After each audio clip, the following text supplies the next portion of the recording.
Rosalie Holloway pressed her back against the cold wall of the boarding house and slid the bread crust into her apron pocket before her mother could see it. Her hands shook. Her stomach had been empty since yesterday morning. She was 24 years old, and she had learned to steal food from her own mother's kitchen just to survive another day.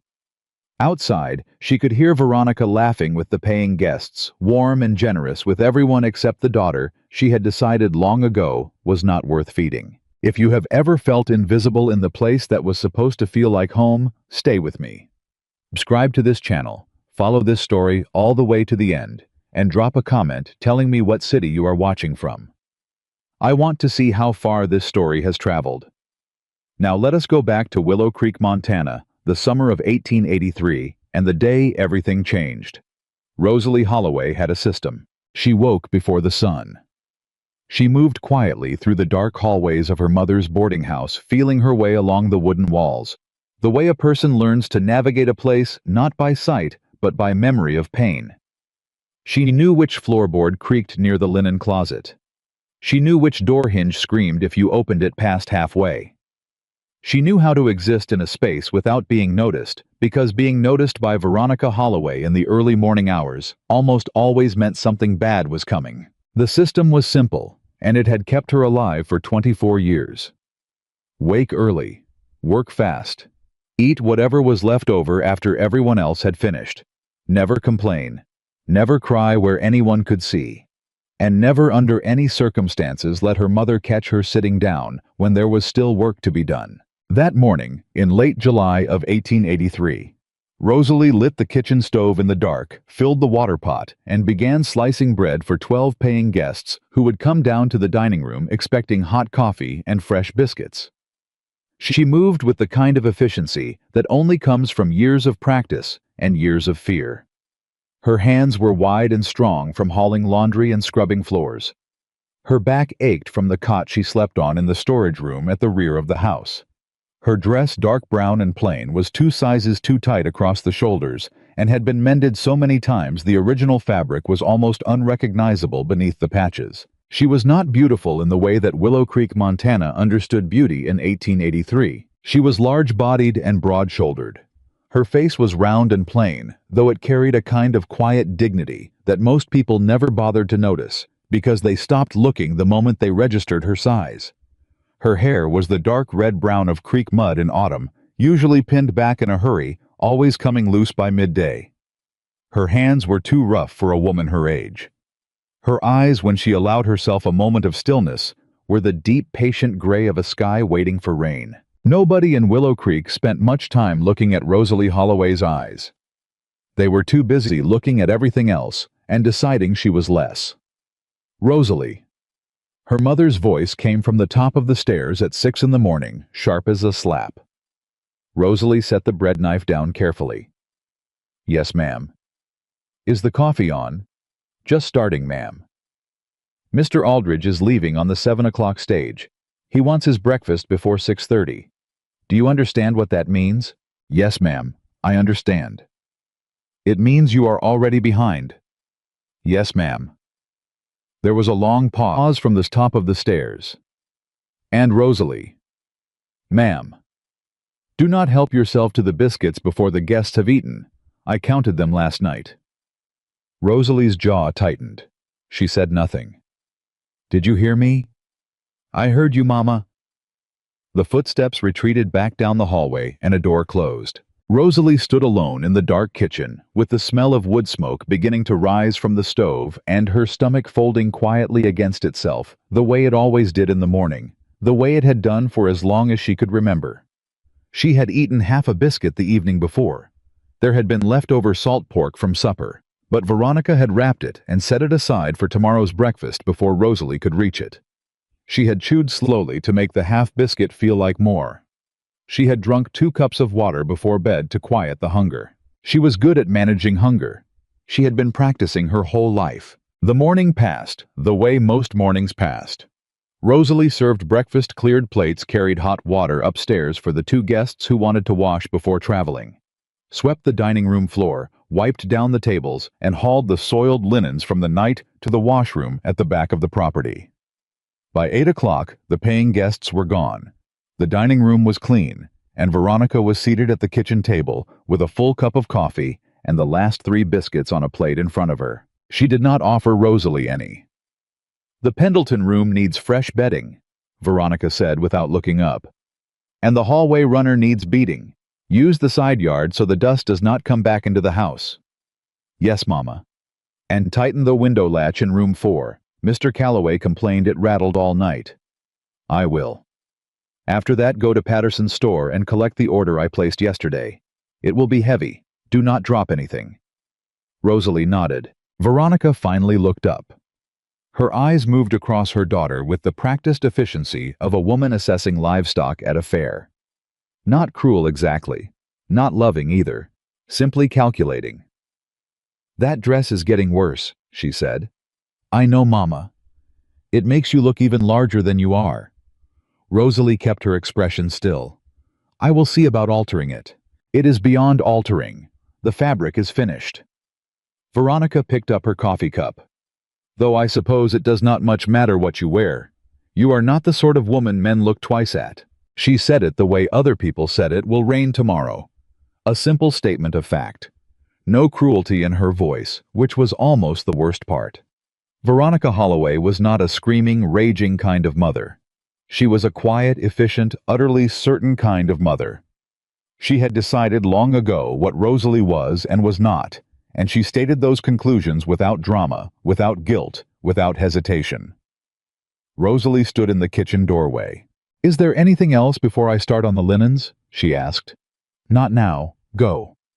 Rosalie went. She beat the hallway runner in the side yard, under the July sun, with a wooden paddle, until dust rose in clouds around her, and sweat ran down the sides of her face. She changed the bedding in 3 rooms. She fixed the window latch in room 4 using a nail she found in the workroom, hammering it tight and then testing it 4 times to make sure it held. She carried the laundry basket around the back of the building, loaded it with the morning linens, and hefted it onto her hip for the walk to the washroom. The basket was heavy. Her hip protested. She shifted the weight and kept moving. That was the other thing about Rosalie Holloway that nobody seemed to notice. She was strong. Genuinely, practically usefully strong. Not in a way that anyone complimented or valued. The town of Willow Creek simply absorbed her labor, the way dry ground absorbs rain completely, without acknowledgement, without gratitude. She did not think of herself as strong. She thought of herself the way her mother had taught her to think of herself. As a woman with unfortunate size and unfortunate luck and a long list of chores that needed finishing before dark. By 10 o'clock she was on her way to Patterson's general store. Willow Creek was not a large town, but it was a busy one, sitting as it did along the main route between 2 larger settlements in the Montana Territory. The main street had a bank, a livery stable. The Patterson store, a saloon called the Copper Nail. A small church whose congregation was divided between 3 competing opinions about God, and a post office that also served as the telegraph station. There were homes spread out behind and beside the main street, and beyond the last fence line, the land opened up into the vast, dry, golden-brown country that went on until it became something else entirely. Rosalie walked with her eyes down and her pace steady. She had learned early that if she moved with purpose and avoided eye contact, most people simply parted around her the way water moves around a stone. They did not speak to her. They did not need to. She was the Holloway girl. Everyone knew what that meant. Everyone had their own particular version of pity or contempt filed away somewhere ready to be applied if she happened to look up at the wrong moment. She was almost to the store when she heard the voice. Well, look at that. Old Rosalie hauling herself through town again. She recognized the voice before she turned. Darlene Marsh, whose husband ran the livery stable, whose daughters wore store-bought dresses from the catalog, and who had been delivering commentary on Rosalie Holloway's appearance and worth since approximately 1871. Rosalie did not stop walking. She had learned that stopping was worse. Where is she off to? Darlene was speaking to someone beside her. Patterson's, I expect. Veronica sends her out like a pack mule whenever there is something heavy to carry. There was quiet laughter. Rosalie kept moving. Her jaw was tight. Her hand gripped the handle of the empty basket. She breathed in through her nose and out through her mouth, and told herself that Darlene Marsh's voice was just wind. It did not mean anything. It could not hurt her. She had been telling herself that for 12 years. It had never quite worked, but she kept trying. Patterson's store was cool and dim after the blinding July sun. Old Thomas Patterson was at the counter sorting mail, and he nodded at her without much expression when she came through the door. He was not unkind. He was simply a man who had long ago stopped seeing her as anything other than a familiar face that came in to collect Veronica's orders. "Your mama's box is in the back," he said. "Flour, salt, lamp oil, coffee. One of the flour sacks broke in transit and I replaced it, but the oil tin is a little dented. Should still seal fine." "Thank you, Mr. Patterson." She collected the box and transferred its contents into the basket, redistributing the weight carefully. The flour sack was heavy. The oil tin was awkward. She positioned them so neither would shift during the walk back. She was almost out the door when Thomas Patterson said almost to himself, "Whitlock's in town." Rosalie paused. She did not know why she paused. The name meant almost nothing to her. Caleb Whitlock was a rancher. He owned property out past the eastern ridge. She had seen him maybe 3 times in her life at a distance. He was not a man who came into town often. He was not a man who interacted with women like her. "Just saw him ride in," Patterson continued. He was still sorting mail, not really speaking to her specifically.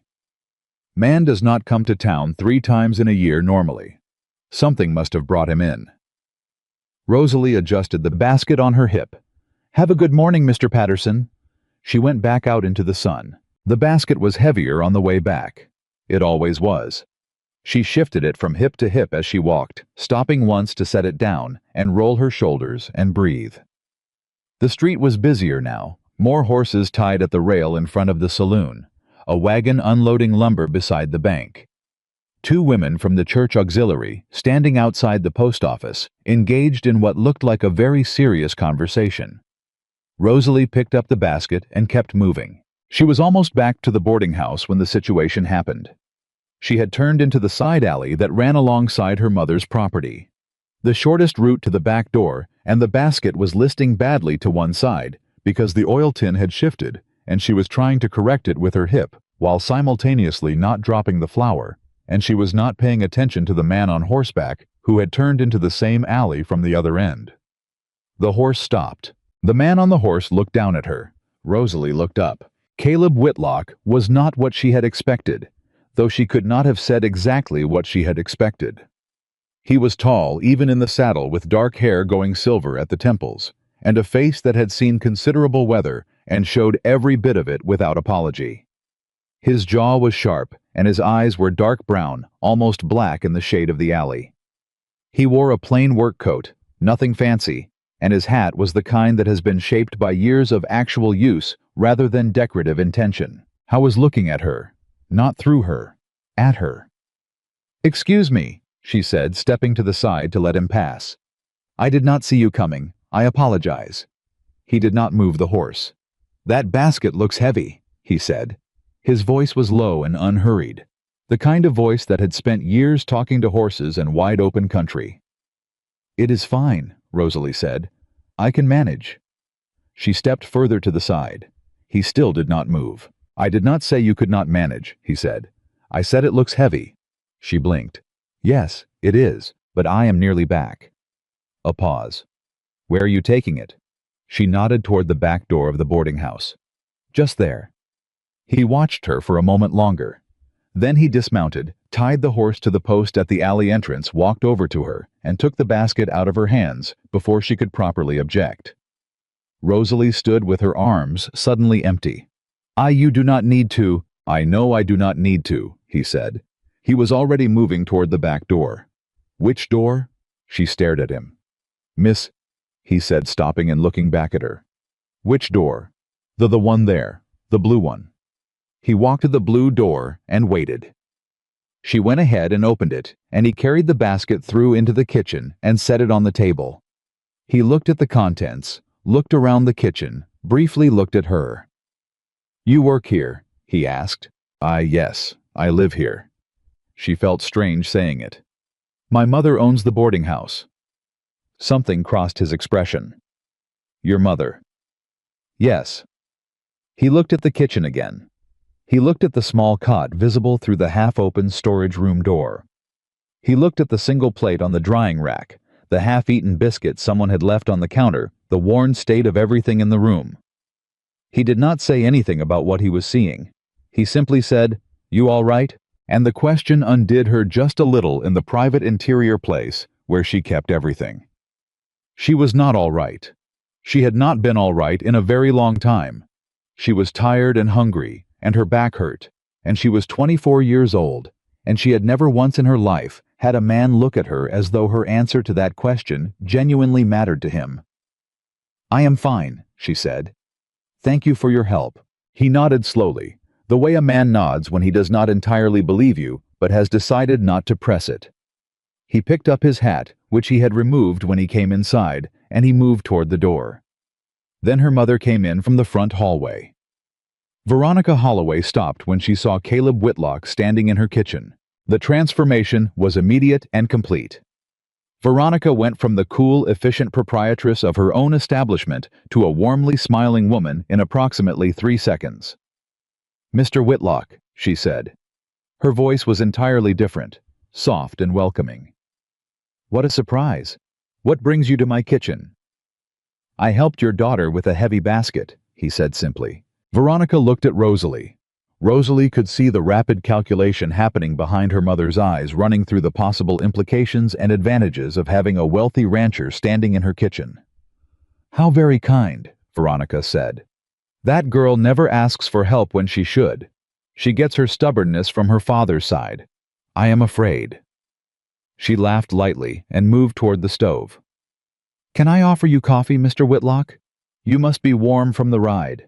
"No, thank you." Veronica's smile held. "Are you looking for rooms? I have the Pendleton available, which has the best view in town. A man of your position deserves—" "I am not looking for rooms," he said. "Supplies, then I can have Rosalie prepare you a package from whatever we have." "I have supplies." A very brief silence. Veronica tilted her head. "What can I do for you then, Mr. Whitlock?" Caleb Whitlock looked at Rosalie. Rosalie felt her whole body go very still. "I have been thinking," he said, and his voice was exactly as unhurried as it had been in the alley, "about the fact that my ranch house has needed a woman's management for 3 years, and I have been putting off doing anything about it because I am not especially good at figuring out these kinds of things." He paused. He looked at Veronica. "I am asking your daughter if she would consider marrying me." The kitchen went absolutely silent. Rosalie heard the blood moving through her own head. Veronica's smile became fixed in a very particular way, the smile of a woman recalculating very quickly. "Well," Veronica said, "that is quite—" "I was asking her," Caleb said quietly. He looked at Rosalie again. "Not you." Rosalie's throat was so tight she could barely draw breath. She had no framework for this moment. Nothing in 24 years of her life had given her tools for understanding what was happening.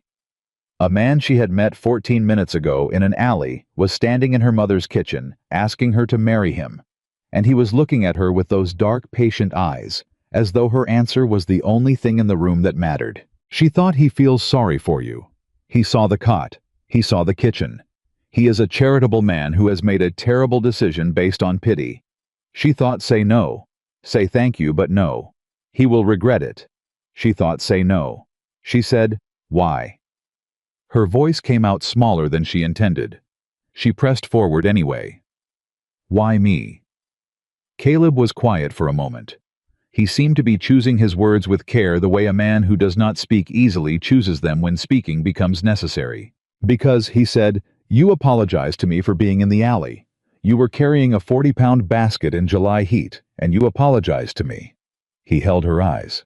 "A person who apologizes for taking up space has been taught wrong, and I reckon I am tired of watching that lesson get taught in this town."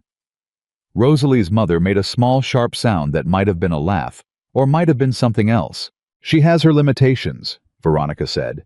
"I want you to understand that, Mr. Whitlock.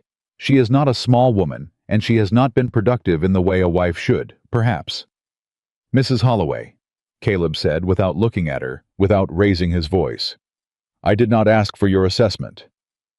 The silence that followed was different from the previous silences. It had an edge to it. Rosalie looked at her mother's face and saw something she had not expected. Not anger, not cruelty, something closer to fear. Veronica Holloway was afraid that someone was about to remove her unpaid labor from her house, and the fear was making her reach for every tool she had. She would not make you happy, Veronica said. Her voice had dropped into that cool, certain register. She is lazy underneath the work. She complains. She has never managed a household of any real size.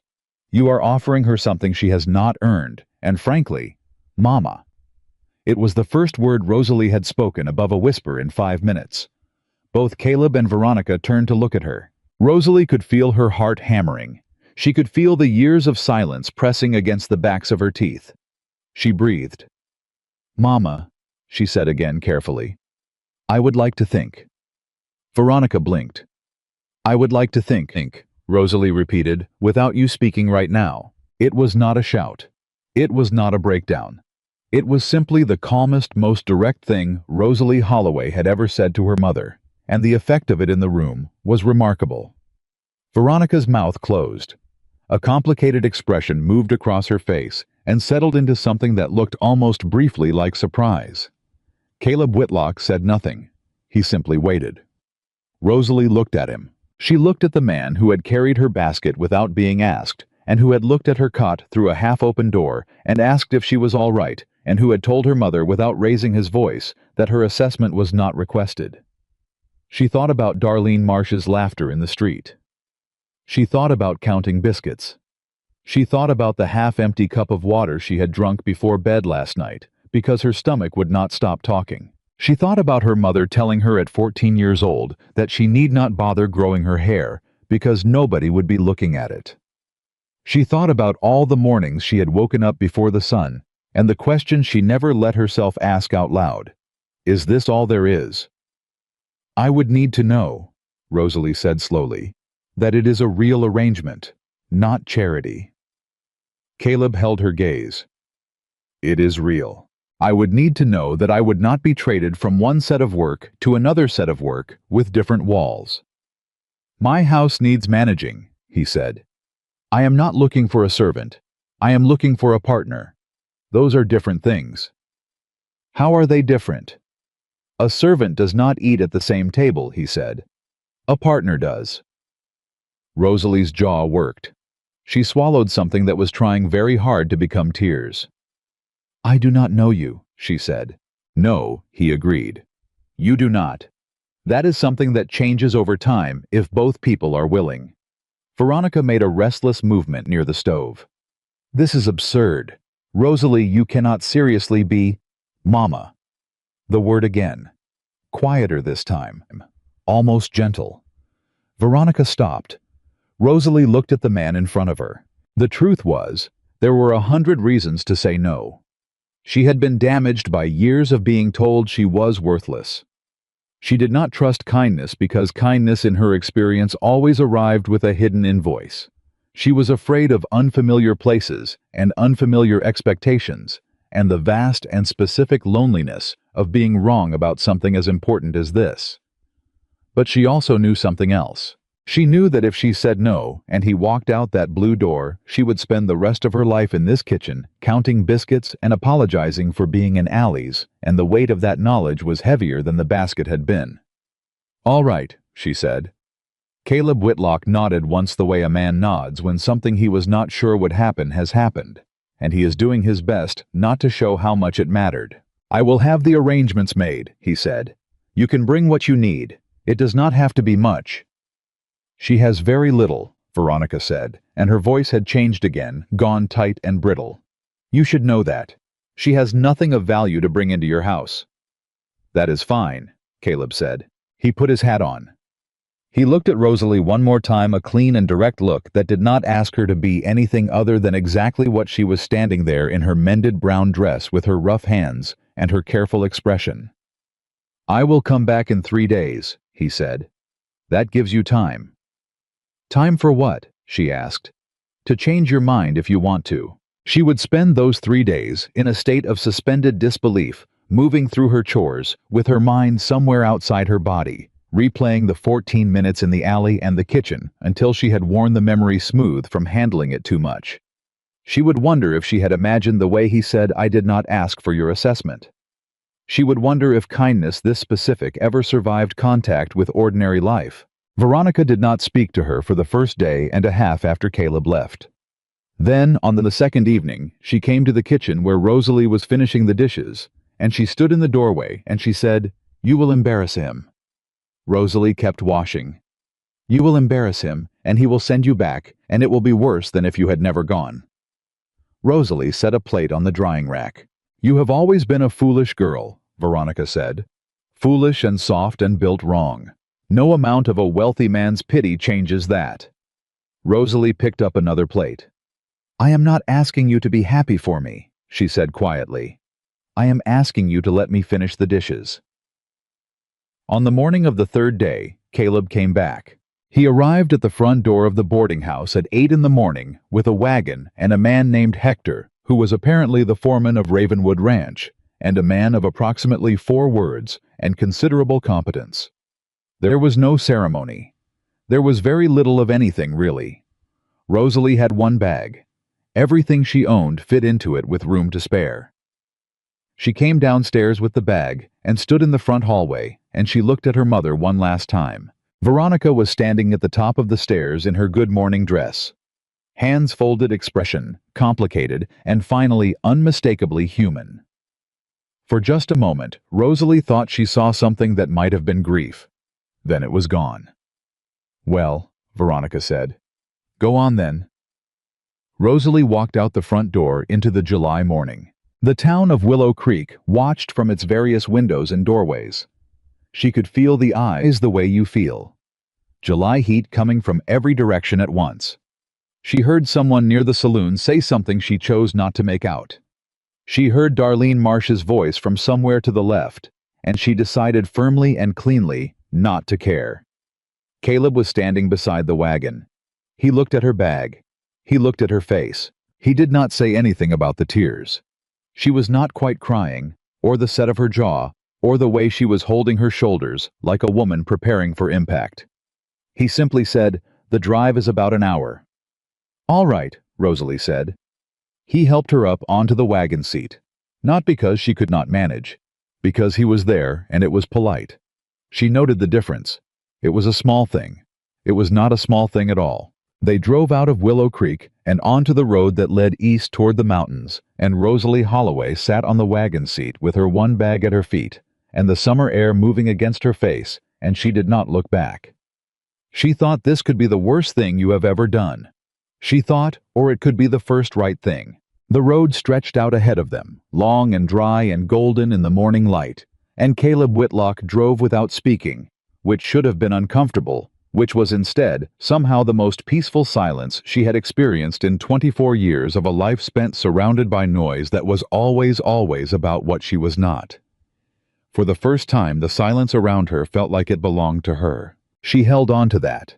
She held it the way she had held the bread crust in her apron pocket that morning before the world changed, carefully, quietly, with both hands. The mountains grew larger ahead of them. The road kept going. And somewhere in the space between what she had survived and what was waiting, Rosalie Holloway began very carefully and with no certainty whatsoever to breathe. The first thing Rosalie noticed about Ravenwood Ranch was the quiet. Not the quiet of a place where nothing happened, but the quiet of a place where no one was waiting to tell you that you had done something wrong. She sat on the wagon seat as Caleb pulled the horses to a stop in the yard, and she heard wind, and she heard cattle somewhere far off, and she heard a barn door creaking on its hinge, and none of those sounds were directed at her. None of them required anything from her. None of them were going to tell her she was behind. She did not know what to do with that. Hector climbed down from the back of the wagon without ceremony and disappeared toward the barn. Caleb climbed down and came around to her side and offered his hand, the same way he had offered it at the boarding house, without demand, without impatience. She took it. The ground felt different under her feet. She could not have explained why. It was just dirt and dry grass and the same Montana earth she had been walking on her whole life. But it felt different. Maybe because nobody owned this particular patch of it, except a man who had just looked at her mother and said, "I did not ask for your assessment." "The house is yours to manage," Caleb said. "However you see fit." Rosalie looked at him. "However I see fit." "That is what I said." Without being told how. He looked mildly puzzled, the way a man looks when something that seems obvious to him apparently required clarification. "Why would I tell you how I do not know how? That is why I needed someone." She had no answer for that. She picked up her bag and followed him inside. The ranch house was large and plain, and had the particular quality of a space maintained by someone who kept things functional rather than comfortable. Everything was clean. Nothing was warm. There were no curtains on the windows. There was a kitchen table with 4 chairs, only one of which showed regular use. The fireplace in the main room had a good iron grate well made, but the mantel above it was bare. The bookshelves had books on them which surprised her. She had not expected books. She stood in the middle of the main room and turned slowly and looked at all of it. "It needs things," she said. "I expect it does," Caleb said. "Curtains, something on the mantel. A rug in here maybe. The kitchen table is in the wrong position. The light from that window would be better if it was moved 2 feet east." She stopped. She had not meant to say all of that. She was not used to saying what she actually thought about a space. Caleb had his hat in his hands, and he was watching her with an expression that was not impatient, and not amused, and not anything she had a familiar name for. It was simply attentive. "All right," he said. "All right meaning I can, or all right meaning you heard me?" "All right meaning do whatever you think it needs," he said. "There is an account at Patterson's store with my name on it. You can order what is necessary." Rosalie blinked. "You are giving me access to your store account. You are my wife," he said simply. "The ranch needs managing. You cannot manage it without supplies." She waited for the qualification, for the limit, for the version of the sentence that ended with, "But do not spend too much, or I will be checking the receipts, or there are certain things you will need my permission for." No qualification came. Caleb put his hat back on. "I will be out until evening. The cook Maria comes 3 days a week, but she will not be in until Thursday. The pantry has what is there. Help yourself to whatever you want." He said the last sentence the way other people said the sky is blue, as though it did not require any particular emphasis or permission granting, as though it were simply the obvious thing. She watched him walk back toward the door. "Mr. Whitlock?" He stopped. "Do you want me to have supper ready when you come in tonight?" He turned. He seemed to think about it, as though it were a genuine question, deserving a genuine answer, not a performance of consideration, but actual thought. "If you want to," he said. "Not because you have to."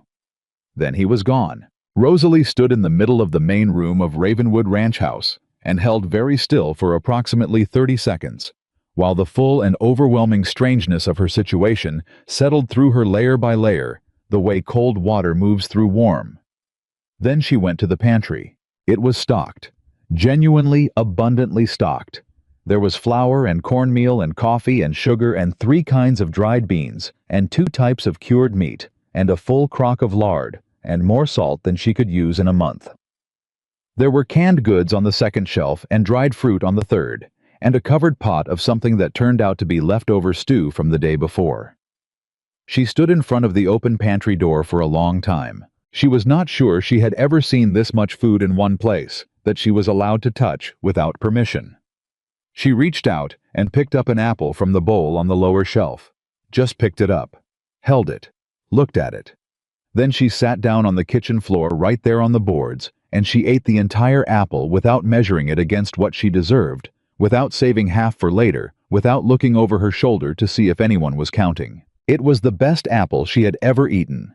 It was probably a fairly ordinary apple, but it was the first thing she had ever eaten in her life that had not been offered conditionally or taken guiltily, and the difference between that and everything before it was so enormous that she sat on the kitchen floor for a few minutes after she finished eating and did not try to be anything other than a woman who had just eaten an apple and needed a moment.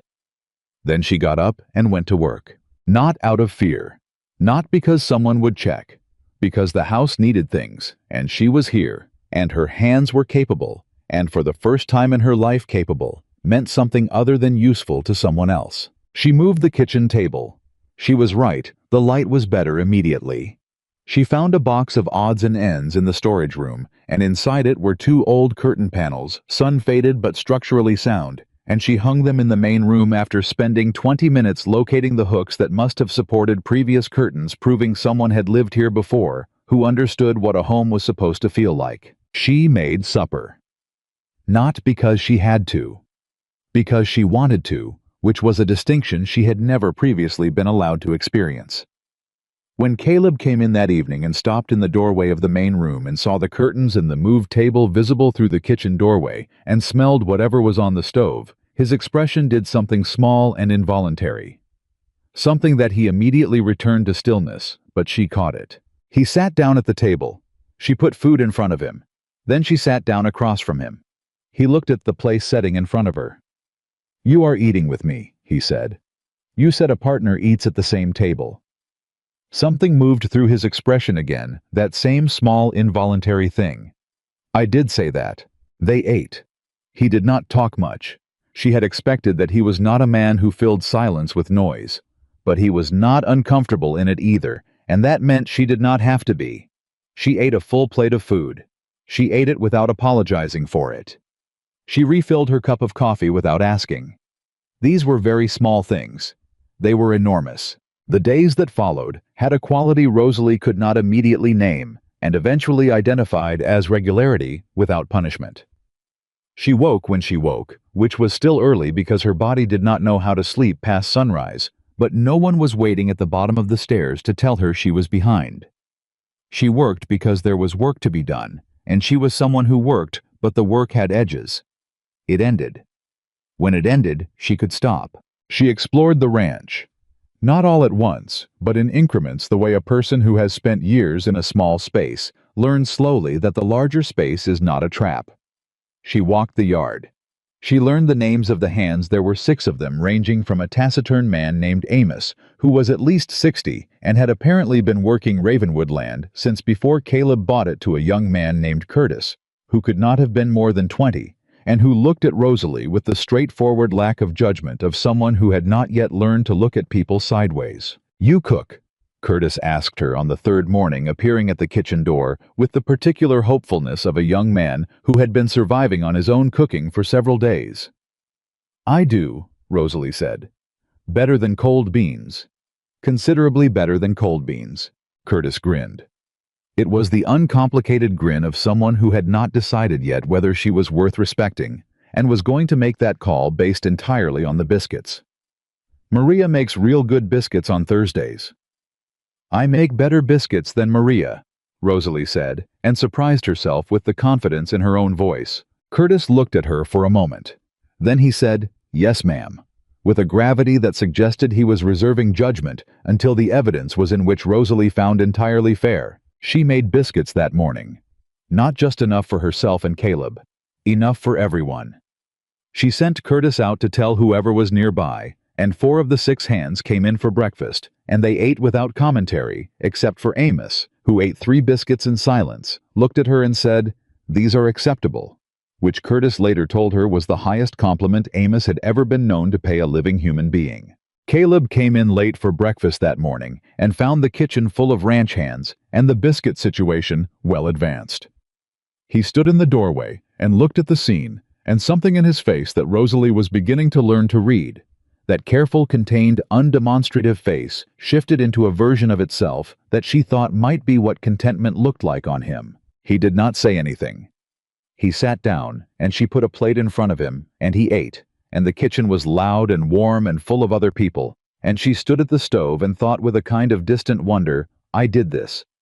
Not despite her size, not despite her history, not despite what her mother had told everyone she was incapable of. She did this because her hands worked, and her instincts were good, and she was standing in a kitchen where someone had decided without any of her mother's qualifications that those things were enough. The first week passed. The second began. She found his books. Not the bookshelves in the main room, which she had already noticed, but a second collection in what turned out to be a small room off the hallway. more of a deep alcove with a chair in it, which appeared to be where Caleb went when he wanted to disappear without actually going anywhere. The books in the alcove were different from the main room books, more worn, more personal. The spines showed actual use. She was not snooping. She was cleaning the hallway, and the door to the alcove was open, and she looked in and stopped. There was a book open on the chair. She could see it had been left open at the same page for some time, because the spine was cracked in a way that meant the book had been set down there repeatedly, same position, same page. She did not go in and read it. That was not her place yet, and she understood the boundaries of not yet. But she noticed it. That evening at supper she said, "You have a lot of books." Caleb looked up from his plate. "Some." "Do you read often?" "When I can." She waited to see if he would continue. He did not. "What are you reading now?" she asked. He seemed to consider whether this was a genuine question or a polite one. He apparently decided genuine. "History. The Oregon settlement records. Land records, really. I like knowing how people decided where to put things." She had not expected that. "Where they built, where they decided to stay," he said. "There is a difference. People build anywhere. Deciding to stay somewhere is a different kind of decision." She looked at him across the table. "Is that why you stayed at Ravenwood?" she asked. "You decided to stay." A pause. "I bought the land because it was a good investment. I stayed because—" He stopped. He set his fork down. He looked at the window rather than at her, which she had noticed he sometimes did when he was finding words that did not come easily. "Because I stopped being able to think of anywhere I wanted to be more." Rosalie nodded slowly. "I understand that." He looked back at her. "Do you—" "I stayed where I was for similar reasons," she said. "Not because it was where I wanted to be, because I had run out of ideas about where else there might be." He held her gaze for a moment. "And now?"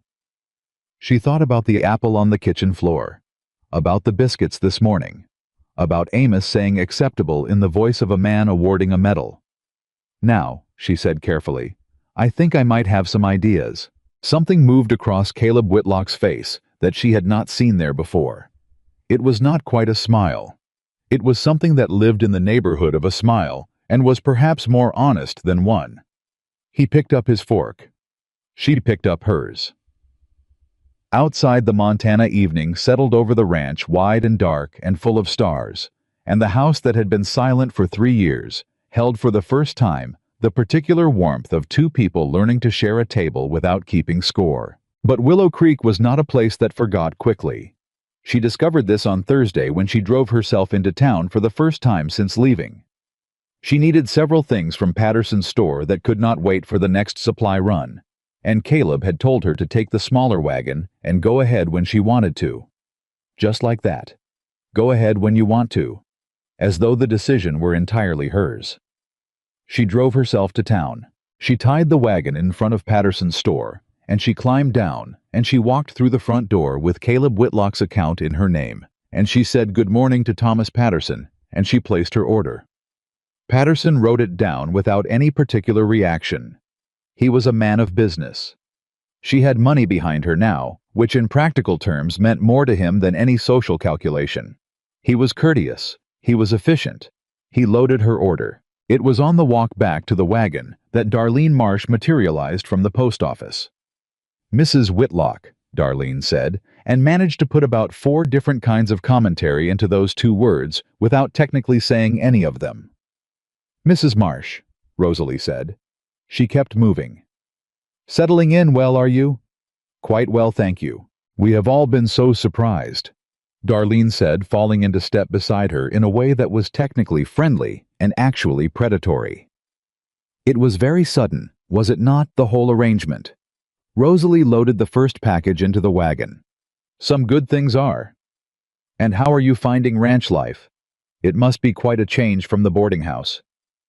A pause that carried the weight of several unspoken sentences. "From what you were used to." Rosalie turned and looked at Darlene Marsh directly. She had spent 24 years looking at this woman's shoes. "I am finding it very well," she said. Her voice was even and unhurried. "The pantry is well stocked. The kitchen is large. The table is where I moved it, which is an improvement. Is there something specific you wanted to know? Darlene blinked. She was not accustomed to Rosalie asking her questions. I simply wanted to be neighborly, Darlene said with the particular injured dignity of someone whose weaponized niceness has been deflected. That is kind, Rosalie said. Good day, Mrs. Marsh. She climbed up onto the wagon seat and drove back toward Ravenwood. Her hands were trembling on the reins. Not from fear. From something larger and more complicated than fear. The particular full-body vibration of a person who has said something true out loud for the first time and is still processing the shock of it. She drove the whole way back shaking and arrived at the ranch yard, feeling like she had survived something which she had, though it was nothing anyone watching from the outside would have identified as dangerous. She unhitched the wagon. She brought the supplies in. She started lunch.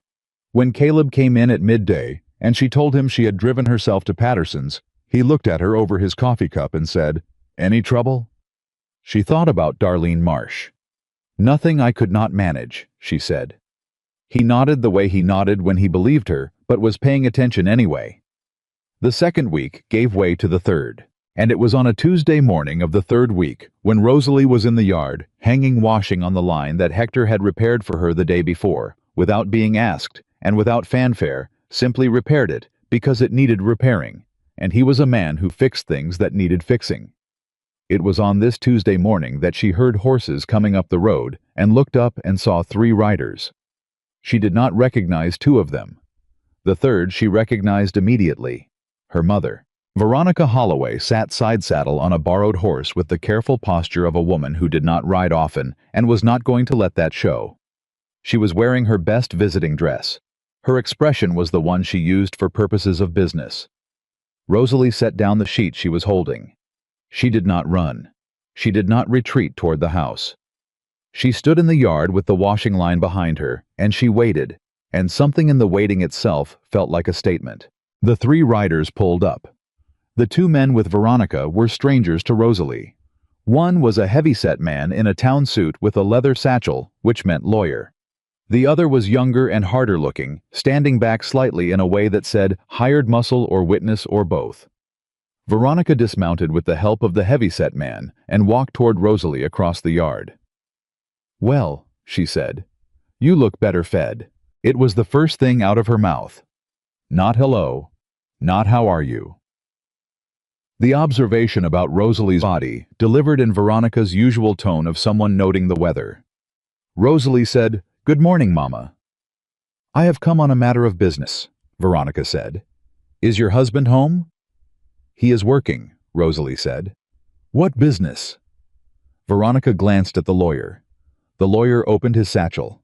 "It has come to my attention," Veronica said with the careful precision of someone reciting something practiced, "that you left my household under circumstances that may not have been entirely voluntary. That there was a certain pressure applied by Mr. Whitlock that amounts in the view of certain parties to coercion." Rosalie looked at her mother. She looked at her for a long time. "You were there," Rosalie said. "You watched me say yes." Children under duress say many things. I am 24 years old. And without legal counsel, without family present to represent your interests. "You were present," Rosalie said. "You were standing in the kitchen." "Representing my own interests," Veronica said with a flash of something honest beneath the prepared language, "is not the same as representing yours." There it was. The admission inside the argument. Rosalie had known it all her life, but she had never heard her mother say it out loud before, however sideways. The lawyer stepped forward and produced a document.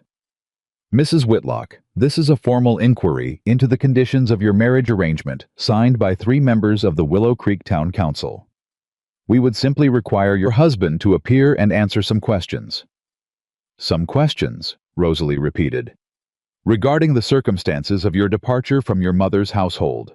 Regarding the financial arrangements."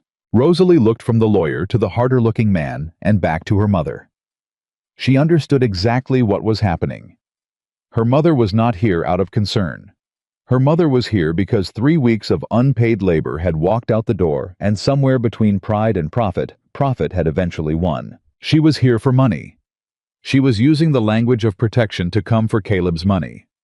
And underneath the legal document and the borrowed horse and the best visiting dress, Veronica Holloway was standing in someone else's yard trying to take back control of something she had already lost.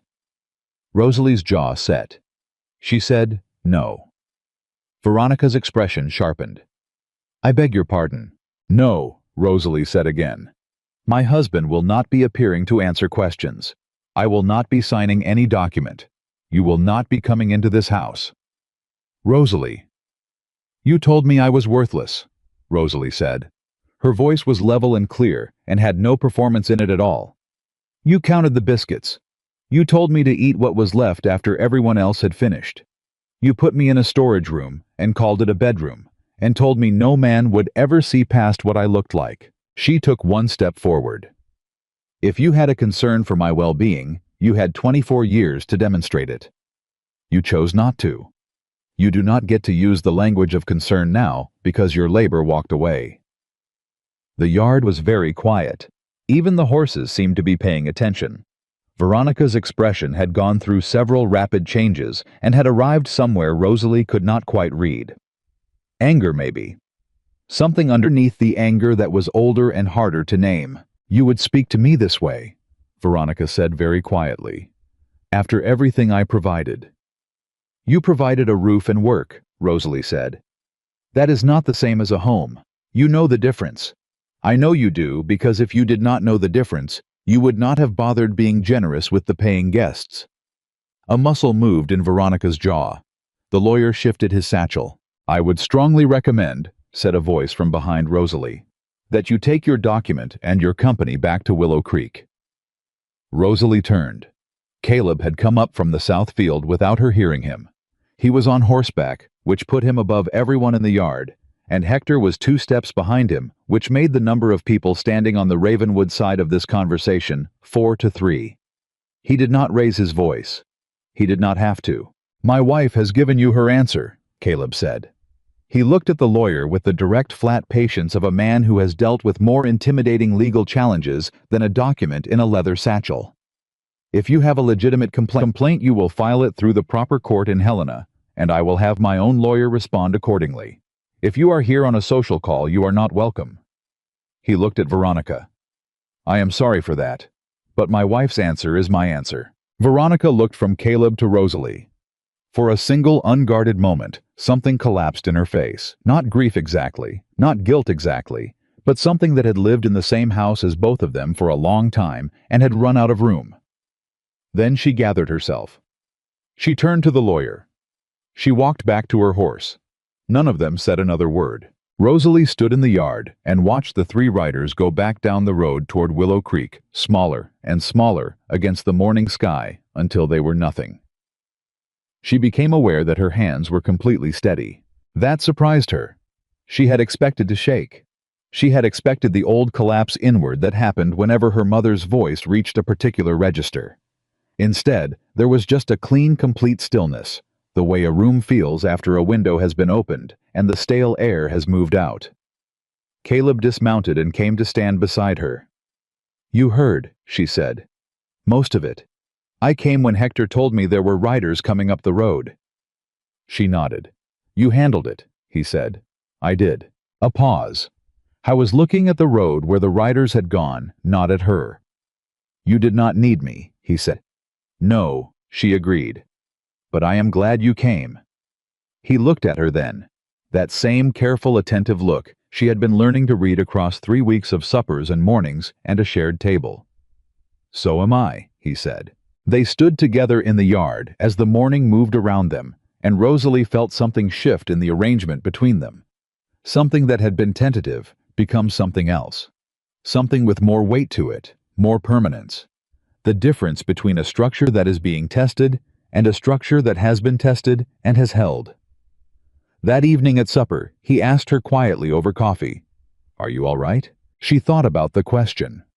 She gave it the real consideration it deserved, instead of the automatic fine she had been issuing her entire life. "I am angry," she said. "But it is a clean kind of angry. Not the kind that breaks things. The kind that is telling you something true." He looked at her. What is it telling you? She wrapped both hands around her coffee cup. That I wasted a lot of years being afraid of a woman who was afraid of losing something she had never actually treated like something worth keeping. Caleb said nothing for a moment. Then he said, "That is not a waste. That is just the road you had to take to get here." She looked at him across the table. Outside, the wind had picked up and was moving through the grass around the ranch with a sound like rushing water. The curtains she had hung shifted slightly. The kitchen was warm. Her coffee cup was full, and she had not asked permission for the second cup or the third. "Caleb," she said. He looked up. "Thank you," she said. "Not for today specifically. For all of it. The basket in the alley. The apple in the pantry." He looked startled. "The apple? You stocked that pantry fully," she said. "You did not have to do that. A man who wanted cheap labor stocks enough to get by. You stocked it like someone was going to live there." He was quiet for a moment. His thumb moved against the side of his coffee cup. "I suppose," he said carefully, "I wanted whoever came to feel like they were coming home." Rosalie held his gaze. The word home sat between them on the table, like something fragile and new, just placed there, waiting to see if the surface would hold it. She decided it would. "It does," she said softly. "Feel like home." He nodded once. He looked down at his cup, but she saw his expression before he looked away, and she understood that for a man who had spent 3 years in a house full of silence, those 3 words, "it feels like home," were as close to everything as words could come. 3 months into her life, at Ravenwood Ranch, Rosalie Holloway, Rosalie Whitlock, now, though the name still sometimes caught in her throat, like something she had not yet fully swallowed, made a discovery that rearranged everything she thought she understood about the man she had married. It happened on a Wednesday morning, the kind of ordinary Wednesday that gives no warning about what it intends to become. She was in the alcove hallway with a dust rag doing the careful, respectful kind of cleaning that does not disturb a person's private space, but keeps it from disappearing under neglect. When she heard Caleb's voice from the main room, not directed at her, but low and tense in a way she had never heard from him before. She paused. She was not eavesdropping. She simply stopped moving because something in the quality of his voice reached through the wall and held her still. "You knew when you sold me that land what the eastern boundary was," Caleb was saying. "We shook on it, Garrett. That is not a small thing." A man's voice she did not recognize, looser and more comfortable than Caleb's, answered. "Now Caleb, boundaries shift. The county surveyor has reassessed that ridgeline, and the new map puts—" "The new map," Caleb said, "did not exist when we made our agreement." "No," the other man said. "But it exists now. And it says that the eastern grazing land you have been running cattle on for 2 years belongs to Garrett Holdings." Silence. Rosalie pressed herself against the hallway wall. She was not afraid. She was very, very still. "How much of it?" Caleb said finally. 400 acres, give or take." Another silence, longer this time. "Give or take," Caleb repeated. "I am sorry, Caleb. Business is business." "Get off my property," Caleb said, quiet, absolute. "Get off it now and tell your lawyer to expect a response from mine by the end of the month." She heard footsteps, heard the front door open and close, heard a horse leave the yard. Then silence. She waited a moment. Then she stepped into the doorway of the main room. Caleb was standing at the window with his back to her, one hand braced against the frame. He did not turn around when she came in, but his shoulders shifted in a way that told her he knew she was there. "How much did you hear?" he asked. "Enough," she said. 400 acres. He said nothing. "Is that a significant amount?" she asked. "It is the best grazing land I have. The cattle that run that ridge produce 30% of the ranch's annual income." He paused. "If Garrett files that survey and makes it stick, I will manage. But it will take years to replace what that land produces." Rosalie came fully into the room. She sat down in the chair by the cold fireplace, her chair now the one she had claimed without announcement 3 weeks ago, and which Caleb had subsequently stopped sitting in, as though some mutual understanding had been reached without words. "Tell me about Garrett," she said. He turned from the window. He looked at her. "You want to know about the land dispute," he said, And it was not quite a question. "I want to know about Garrett," she said. "There is a difference." Something in his expression shifted. He came and sat down across from her on the settee that she had recovered with a piece of heavy wool fabric she'd found in the storage room, and that now looked considerably better than it had 3 months ago. "Chester Garrett," he said, "bought the land south and east of mine 12 years ago. He is a man who built a large operation by being very careful about agreements and then finding ways to reinterpret them." "Has he done this before?" "3 times that I know of. 2 of the people he did it to left the territory. One of them fought and lost everything in the process." "And you." "And me," he said. "I have better lawyers than the others did. But lawyers cost money, and a long court case costs more money, and Garrett has been in this valley longer than I have, and has relationships with the county surveyor that I do not have." Rosalie looked at her hands. She turned the information over in her mind, the way she turned problems in the kitchen, finding the edges of them, identifying what was fixed and what could be moved. "When did the county survey happen?" she asked. "According to Garrett, 3 weeks ago." 3 weeks ago, she repeated. "While you were in Helena for the cattle registration." He stilled. "You were gone for 5 days," she said. "The survey happened while you were out of the territory and could not contest the surveyor's access." Caleb looked at her with the expression of a man who has just seen something he should have seen earlier and is recalculating accordingly. "That is not a coincidence," Rosalie said. "No," he said slowly. "No, it is not. That surveyor did not choose that week by accident. Someone told him when you would be gone." The silence in the room changed quality. It went from the silence of a problem being discussed to the silence of a problem being understood. "Someone in this county," Caleb said. "Someone who knows your schedule," Rosalie said. "Who knew exactly when you would be away from the land long enough for a survey to happen without your presence or your objection." He leaned forward, his elbows on his knees, his hands clasped, his dark eyes focused on something past her right shoulder, with the look of a man assembling pieces into a shape. "Hector," he said. "Is Hector capable of that?" she asked. "No," he said immediately. "Not Hector. But Hector tells the other hands the schedule. And I had one visitor the week before I left for Helena who knew I was going. One visitor who was not a ranch hand." Rosalie waited. "Garrett himself," Caleb said. "He came by to discuss water rights. Friendly conversation, very ordinary." "And you told him you were going to Helena?" "I may have mentioned it." They looked at each other across the room. "He planned it that far in advance," Rosalie said. "He is a patient man," Caleb said. "That is what makes him dangerous. He does not strike quickly. He waits until the moment costs you the most, and then he moves." Rosalie stood up from the chair. She moved to the window. Not the window he had been standing at, a different one, the one that faced east toward the ridgeline that was currently the subject of the dispute. She looked out at the land without seeing it, thinking instead about patient cruelty and how well she understood the particular damage it did. Her mother had been a patient woman too, the kind who never struck quickly, who waited until you were most vulnerable and then said something devastating in a calm, reasonable voice that made the devastation feel like your own fault for being fragile enough to feel it. "You need 2 things," she said. He looked at her. "You need to find out who else that surveyor spoke to before he accessed the ridge. And you need someone in Willow Creek who can tell you what Garrett has been saying around town this past month." "I have a lawyer," Caleb said. "Your lawyer is in Helena," she said. "I am talking about someone in town who hears things, who is present for conversations, who people talk freely around because they underestimate what she takes in." He studied her. "You are talking about yourself. I go to Patterson's twice a week," she said. "I am in that store for 20 minutes each time. Darlene Marsh has appointed herself my social monitor, and therefore spends a great deal of time near me at every opportunity. The women at the church auxiliary meet on Thursday mornings, and 3 of their husbands work for businesses that have dealings with Garrett Holdings." She met his eyes.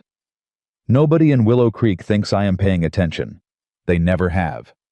I have been invisible in that town for 24 years. That is a significant advantage if we choose to use it." Caleb Whitlock looked at his wife.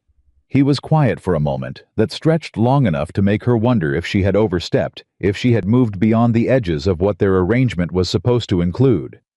Then he said, "Tell me what you need." She told him. The following Thursday, Rosalie drove herself into Willow Creek with a shopping list and a purpose that had nothing to do with the items on it. She arrived at Patterson's store at the usual time, greeted Thomas Patterson with the usual pleasantness, and began moving through the store collecting her items at exactly her usual pace. She listened. She had always been good at listening. It was one of the skills her mother had accidentally cultivated in her by making silence the safest position. Darlene Marsh arrived as expected within 7 minutes. "Mrs. Whitlock, shopping day." "It is indeed," Rosalie said. "I hear there has been some trouble out at Ravenwood," Darlene said with the careful casualness of someone who has been waiting to deploy a piece of information. Rosalie picked up a tin of coffee. She turned it in her hands without hurrying. "Has there?" "Chester Garrett was in town Monday," Darlene said. "He was at the bank for quite a while. Then he was at the county office." "Busy man," Rosalie said. "I was talking to Judge Abernathy at the Copper Nail Tuesday evening. I heard the name Whitlock mentioned." Rosalie set the coffee tin in her basket. She turned to look at Darlene Marsh with the direct level gaze she had been practicing since the day in the yard with her mother. "Mrs. Marsh," she said, "you have never been particularly kind to me, but you are an observant woman, and you are telling me this for a reason. What is the reason?" Darlene blinked. She had not expected that either. Rosalie was discovering that saying the direct thing to people who expected her to remain indirect was extraordinarily effective. "Chester Garrett," Darlene said, and her voice had dropped a register, "has been quietly buying out small landholders in this valley for 8 years. My husband's cousin had 40 acres east of the creek that he lost in a boundary dispute 4 years ago. The surveyor involved was a man named Purcell." She paused. "Purcell was in Willow Creek last month." Rosalie went very still. "The same surveyor," she said. "The same surveyor," Darlene said. "And if your husband is looking for evidence that Garrett has done this before, and that Purcell is his instrument, my husband's cousin still has the original paperwork from his case, including the survey date, which was also, as it happens, during a week when he was away from his land." Rosalie looked at Darlene Marsh. 20 years of sidewalk commentary and second-hand cruelty, and a woman who had apparently been watching Chester Garrett with her own particular attentiveness and waiting for someone she could hand the information to. People were not simple. She was continually discovering this. Rosalie said. "Do not thank me," Darlene said briskly. "Just make sure your husband wins. Garrett has been getting too comfortable in this valley for too long." She walked out of the store. Rosalie stood in the middle of Patterson's with her basket and a piece of information that had just changed the shape of Caleb's legal fight, and she breathed in slowly and breathed out and thought about how many times in her life she had been in rooms where important things were happening, and nobody had ever thought to ask what she saw. She drove back to Ravenwood fast. She found Caleb in the barn with Hector, and she went straight through the barn door and said, "Purcell is Garrett's instrument. He has done this at least once before to a landholder named Hector. What is your family name of the man east of the creek who lost 40 acres 4 years ago?" Hector turned from what he was doing and looked at her. "Beaumont," he said. "James Beaumont. He ranches up near Cotter's Ridge now." He paused. "How did you know about Beaumont?" "Because someone in town decided I was worth talking to today," she said. She looked at Caleb. "Beaumont has the original paperwork, same surveyor, same pattern. Garrett moved on Beaumont's land during a week when Beaumont was away from it." Caleb straightened. He looked at Hector. Hector looked at Rosalie with an expression that had in it something she had not seen from him before. Not the neutrally respectful acknowledgement of a foreman toward an employer's wife, but something closer to genuine reassessment. The look of a man updating a file. "I can ride to Cotter's Ridge by Friday," Hector said. "Go tomorrow," Caleb said. "Early." Hector nodded and walked out of the barn. Caleb turned to Rosalie. "Darlene Marsh told you this," he said. It was not quite a question. She did. "Darlene Marsh, who has been awful to me for 20 years, yes." Rosalie set her basket down on a hay bale and crossed her arms. She was also watching Garrett and waiting for an opportunity. People are more complicated than the worst thing they have done. He looked at her for a long moment. "You are extraordinary," he said. The word landed on her like unexpected warmth, direct and clean, and without condition. She felt her face do something involuntary. She looked away from him briefly to collect it. "I am practical," she said. "It looks like extraordinary from a certain angle." He almost smiled. They sent a full account to Caleb's lawyer in Helena the following morning, including everything Rosalie had gathered from Darlene Marsh and the details they anticipated Hector would bring back from Beaumont. It was the strongest Caleb had been in since the dispute began, and he knew it, and Rosalie knew it, and they both knew she was the reason. She was still turning all of this over in her mind 4 days later when the second blow arrived. It arrived in the form of a letter. Caleb brought it in from the post at midday. He set it on the kitchen table without a word, and she saw from his face that something was wrong before she read a single line. The letter was from Helena, from the county records office. It was not from Garrett's lawyer. It was from an administrator in the Land Records Division, and it stated in the careful language of official correspondence that a formal challenge had been filed regarding the original deed to Ravenwood Ranch itself. Not just the eastern grazing land. The deed. Someone was claiming that the original land purchase, dated 1879, contained a recording error that called into question the legal standing of the entire title. Rosalie read the letter twice. She set it on the table. "The entire ranch," she said. "The deed error is real," Caleb said. His voice was steady, but she could hear the thing underneath the steadiness. The thing he was keeping from the surface, with the particular effort of a man who has learned to keep things from the surface. "There was a clerical error in the original recording. I knew about it. My lawyer told me years ago it was minor and unlikely to cause problems. He advised me to file a correction, but it was expensive and complicated, and He stopped. "I delayed." "How long have you known?" 4 years. She was quiet. "I should have dealt with it," he said. "Yes," she said. "You should have." He looked at her. He had expected sympathy. She could see that in his face. "But," she said, "you did not, and the delay does not mean Garrett has a legitimate claim. It means he found an administrative weakness, and he is going to try to use it." She pulled the letter back toward her and read it again.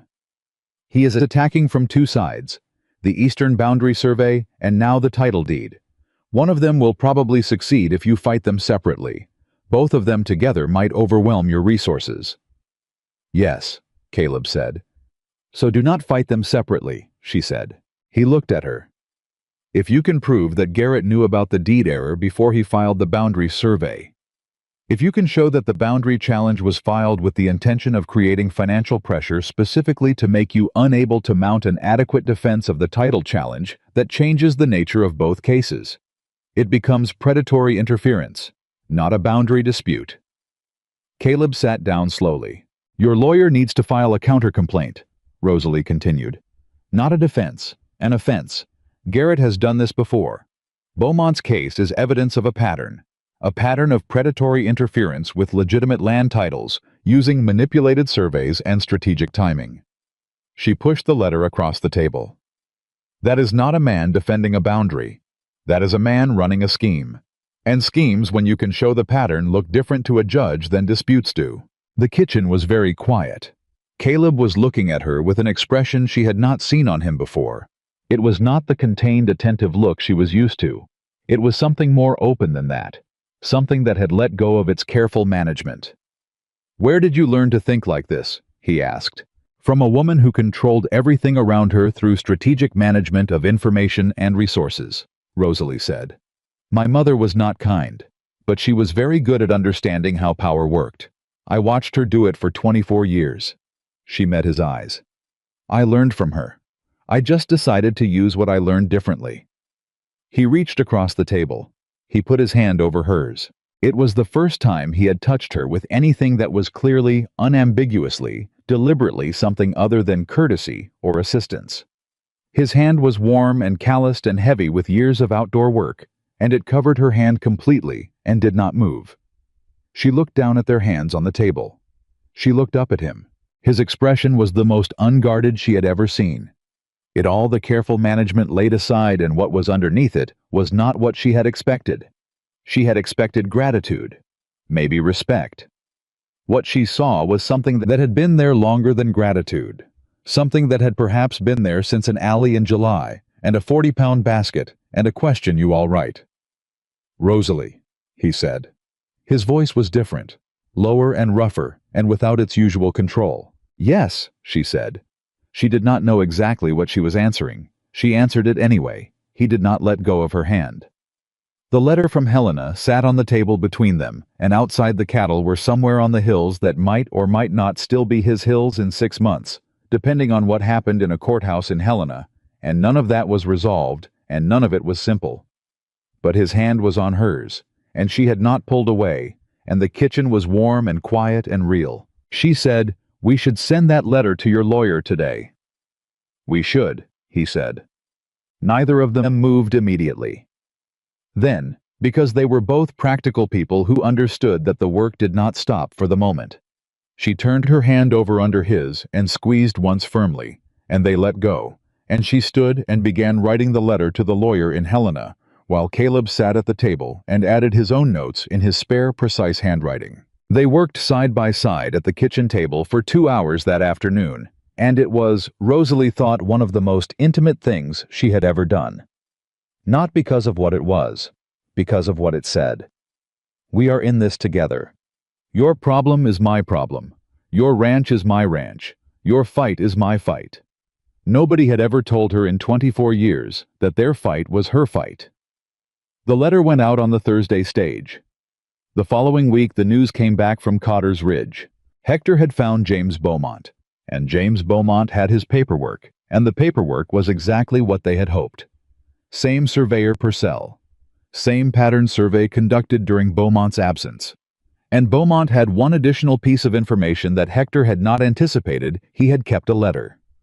A letter from Chester Garrett, written 1 month before the survey, that referenced the eastern boundary of Beaumont's land, in terms that made it clear Garrett had identified the boundary as a target before the survey ever took place. Garrett had made the mistake of putting it in writing. Not explicitly, not stupidly, but enough. Enough for a careful lawyer in Helena to build a bridge from the letter to the survey, to the pattern, to the claim against Ravenwood.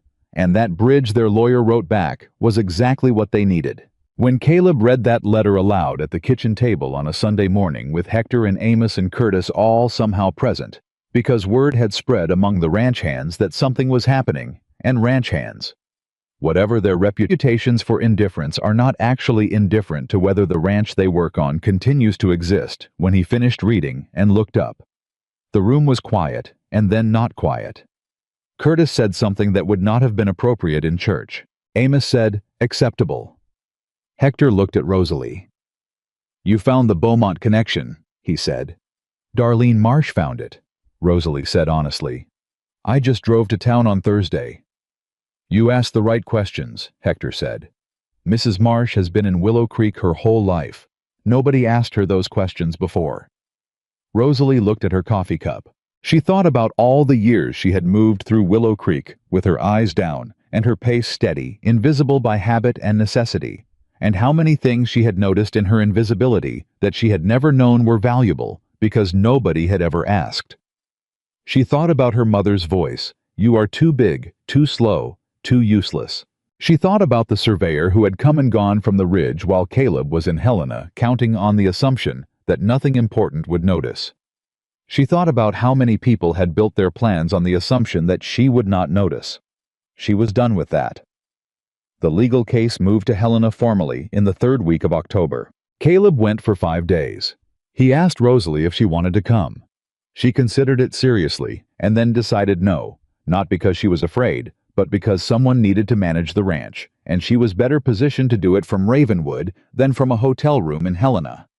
She sent him with detailed notes for the lawyer, 3 specific questions she wanted answered in the proceedings, and 2 jars of preserved peaches that she had made from the Ravenwood tree, because he had mentioned once quietly, and without apparent significance, that his mother had grown peaches. He had looked at the jars for a moment when she put them in his bag. He had not said anything. He had not needed to. He was gone for 5 days. In his absence, the ranch ran. The hands worked. The cattle were fed. The accounts were maintained. Rosalie managed all of it with the methodical competence of a woman who had been running a household since she was 14, and when problems arose, a fence line that needed emergency repair after a steer pushed through a dispute between Curtis and one of the other hands over a missing piece of equipment, she handled them with a directness that left no room for doubt about who was in charge. On the 4th day, a rider came from Willow Creek. The rider was a young man she did not know, carrying a message from Darlene Marsh of all people, which said Garrett in town yesterday. Angry. Talking about the case. His lawyer was with him. Overheard him say the pattern evidence changes everything. He is looking for a way to settle. I thought you should know. Rosalie read the note. She read it twice. Then she sat down at the kitchen table, the table she had moved on her first day at Ravenwood because the light was better, and she wrote a short response to Darlene Marsh that said, "Thank you. I will remember this, and I will not forget how to return a favor." She sealed it and sent it back with the rider. Then she went to the stove and started dinner, because there was always dinner to start, and work that did not stop because legal cases were moving in distant cities, and she was a woman made of work, always had been. Except that now the work was hers, and the kitchen was hers, and the table was in the right position, and the pantry was full, and she had chosen to be here. Caleb came home on the 5th day. He came in the front door at dusk, with the look of a man who has spent 5 days in rooms full of words and legal paper, and is profoundly relieved to be back somewhere that smells like dinner and has curtains on the windows. He set his bag down. He looked at the main room. He looked at the kitchen doorway where she was standing. "Garrett's lawyer contacted ours on day 4, he said. "They want to discuss settlement terms." Rosalie let out a long, steady breath. "On our terms?" she asked. "Our terms," he said. "The eastern boundary stays where it was. The deed error gets formally corrected at Garrett's expense. And Garrett signs a covenant confirming the recorded boundaries of Ravenwood as final and non-contestable." She gripped the kitchen doorframe. "That is everything," she said. "That is everything," he agreed. He crossed the room. He stopped in front of her. He was still wearing his travel coat, and his hat was in his hand, and there were lines of exhaustion around his eyes, and he was looking at her with that open, unmanaged expression she had first seen the day she told him what she knew about Garrett, and he had said, "You are extraordinary." "Rosalie," he said. "You are home," she said, because it was the true thing and the simplest thing. "I am home," he said. "Because of you, I have a home to come back to." She looked up at him. The kitchen was warm behind her. The curtains moved in a draft. Outside, the Montana dark was settling deep and cold and full of stars. She had been told her whole life that she was not the kind of woman anyone would choose. She had believed it the way you believe the walls around you, not because you love them, but because they have been there so long you cannot remember what was there before. Standing in the kitchen doorway of Ravenwood Ranch, with the man she had married looking at her like she was the fixed point in his landscape. The thing everything else was measured, from Rosalie Whitlock understood something that no one could take back from her. She had not been rescued. She had been recognized. And those two things were entirely different, and only one of them would last. "Come inside," she said. "Supper is ready." He stepped through the doorway. She let go of the frame. They sat down at the table in the right position, in the right light, and they ate together, and outside the night was enormous and cold, and inside the house was warm, and Ravenwood Ranch was still standing on its land, and it would keep standing. She was sure of it. And somewhere in Willow Creek, the story was already changing. The settlement papers arrived from Helena on a Tuesday morning in early November, and Rosalie signed them at the kitchen table, with the same pen she used to keep the ranch accounts, pressing the nib firmly against the paper, the way a woman signs something she intends to mean. Caleb signed beside her. Their signatures sat next to each other on the page, and she looked at them for a moment before the lawyer's man folded the document and put it back in his satchel. 2 names, same line, same page. She had not expected that to feel like anything in particular. It felt like everything. The lawyer's man left before noon. Caleb went back out to the south field because the work did not stop for paperwork, and Rosalie stood in the kitchen and allowed herself exactly 1 full minute of standing still, with her hands flat on the table and her eyes closed, and the knowledge that Ravenwood Ranch was safe moving through her like warm water. 1 minute. Then she started lunch. But the world outside Ravenwood did not receive the news of the settlement with the same quiet it had been delivered in. By Thursday, Willow Creek knew.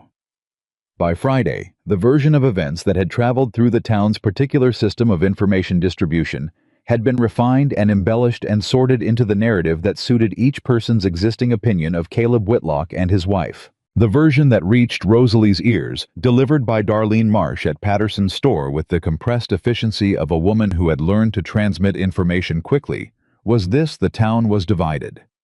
Half of Willow Creek thought Caleb had won because he was wealthy enough to afford better lawyers than Garrett. The other half, and this was the half that interested Darlene, had heard enough of the actual story to understand that the win had depended on the Beaumont connection, and that the Beaumont connection had come from Rosalie. "People are talking about you differently," Darlene said. "People talked about me before," Rosalie said. "Not like this." Darlene picked up a tin from the shelf beside her and turned it in her hands the way she did when she was organizing her words. "Before they talked about you the way you talk about something that is simply there, like weather, like a fence post." She set the tin down. "Now they are talking about you the way you talk about someone who did something." Rosalie looked at her. "Is that a comfortable change for people?" she asked. Darlene made a sound that was approximately a laugh. "No, not particularly. Comfortable was the old version. This version requires them to reconsider several years' worth of assumptions, and people do not enjoy that." She paused. "But discomfort and change are not the same thing as resistance. Some of them are reconsidering." Rosalie nodded slowly. She picked up her basket. "Mrs. Marsh," she said, "I want to ask you something directly." Darlene straightened slightly, the way a woman straightens when she senses that a conversation is about to become real. "Why did you speak to me the way you did for all those years?" Rosalie asked. "Not the social calculation of it, the actual reason."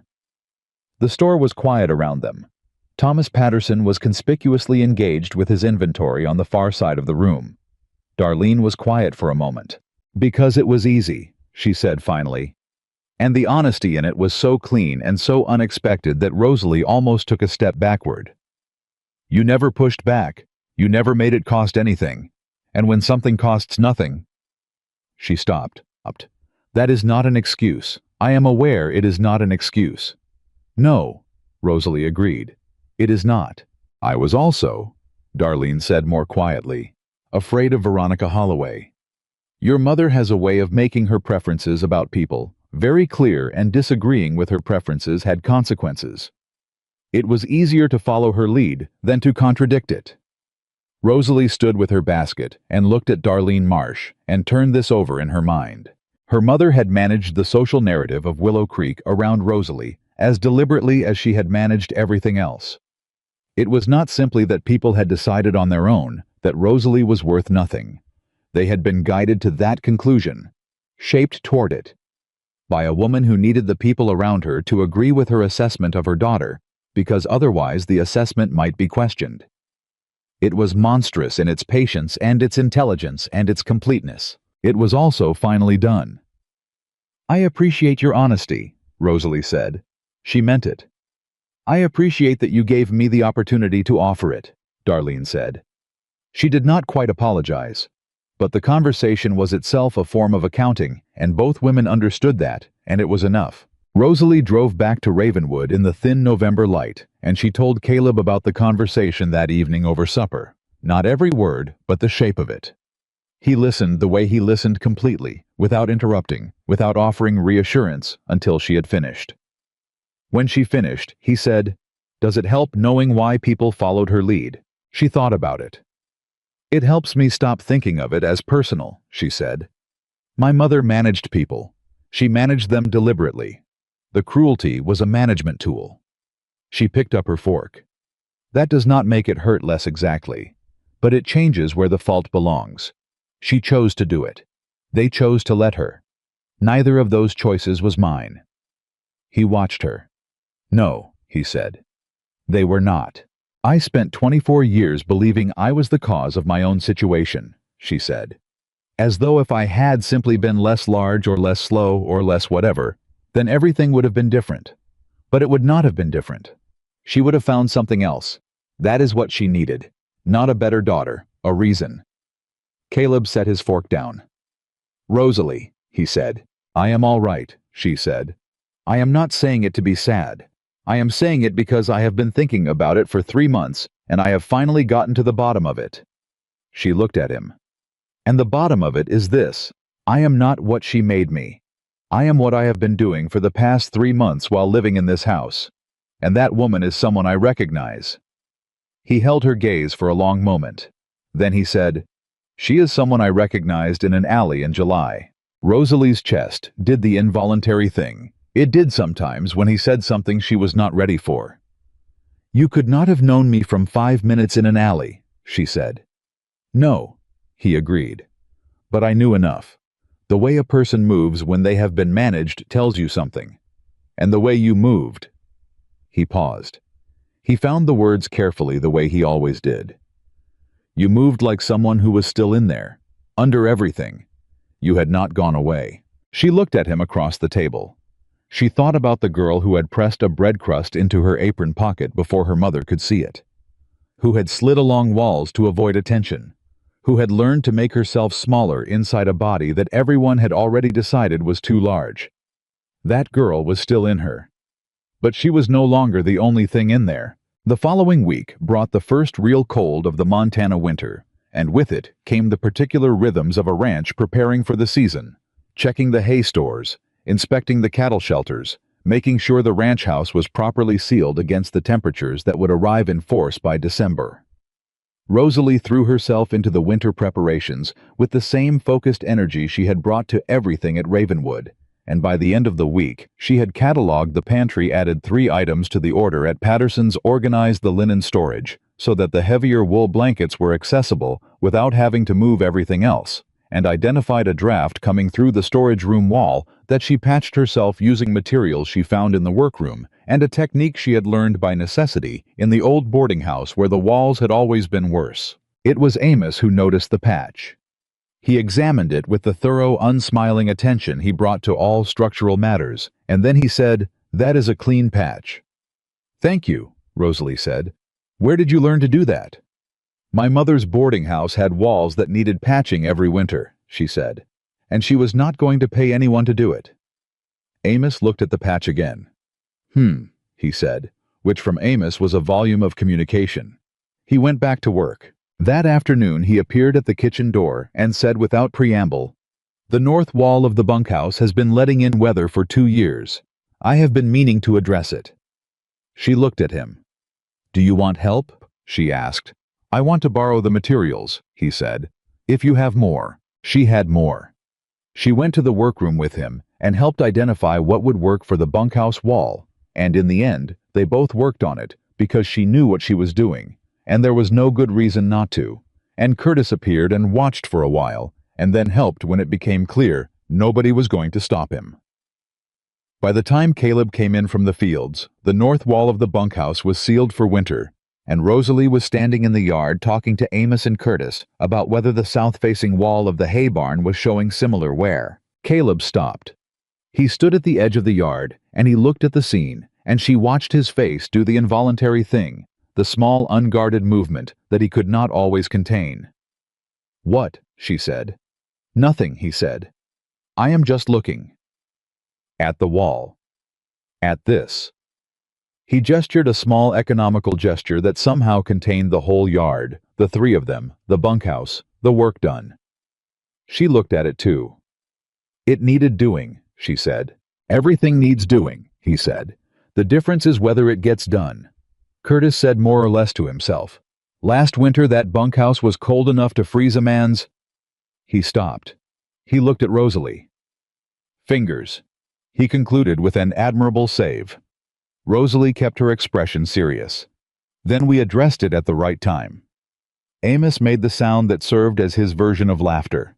The November days shortened, and the cold settled in with the particular commitment of Montana winter, and Ravenwood Ranch contracted inward, the way a living thing contracts against cold, pulling all its activity closer to its center. The hands were in and out of the main house. More often the kitchen became the gathering place it had been since the first biscuits, and the long evenings had a quality that Rosalie had not experienced before. Not the quality of a place that was enduring the winter, but of a place that had gathered itself for it. She read in the evenings now. Caleb had given her access to his bookshelves without ceremony, simply said one evening that she was welcome to anything on the shelves, and she had started with the history books because they were what she knew he valued, and she wanted to understand what he found in them.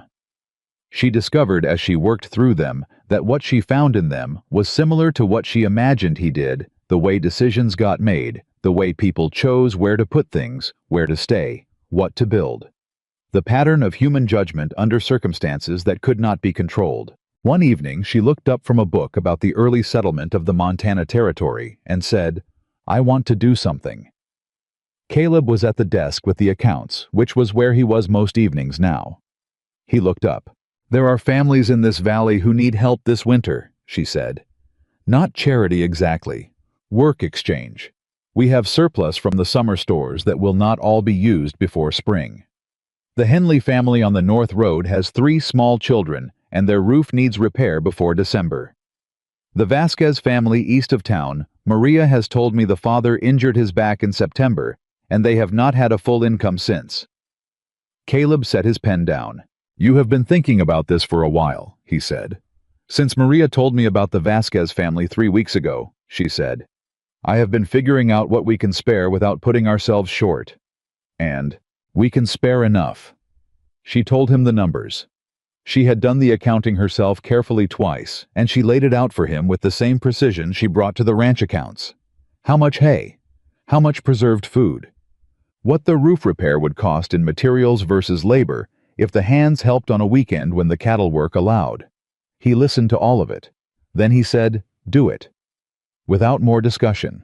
"You have already done the discussion," he said. "With yourself for 3 weeks until the numbers were right. That is more discussion than most decisions get." He picked up his pen. "Do it."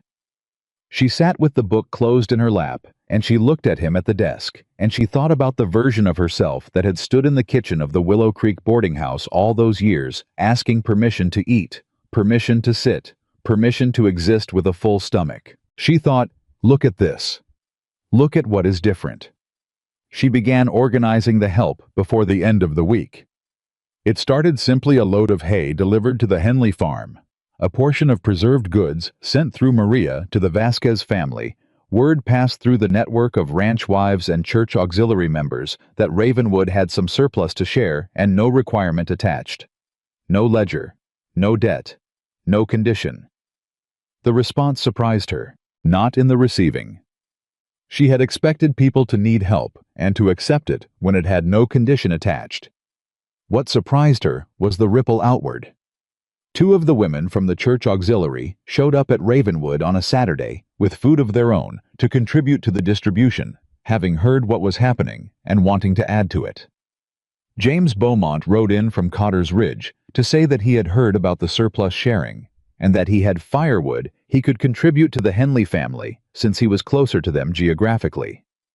Hector organized the ranch hands to spend half a Sunday on the Henley roof, and did it without being specifically asked because he had figured out what was happening and thought it was worth his time. It became without Rosalie specifically intending it something larger than she had planned.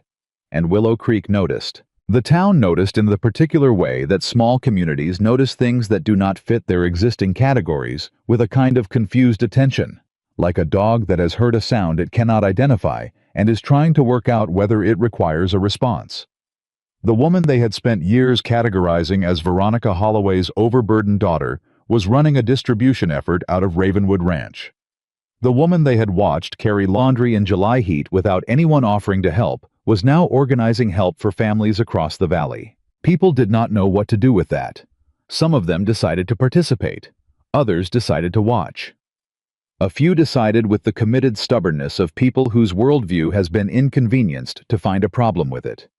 The problem they settled on arrived at Ravenwood in the form of a visit from Reverend Marcus Dale of the Willow Creek Church, who appeared one Wednesday afternoon with the slightly anxious energy of a man who has been sent by a committee and knows it. Rosalie met him at the door.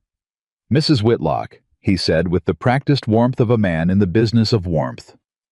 "I wondered if I might have a word." "Of course," she said. "Come in." She gave him coffee.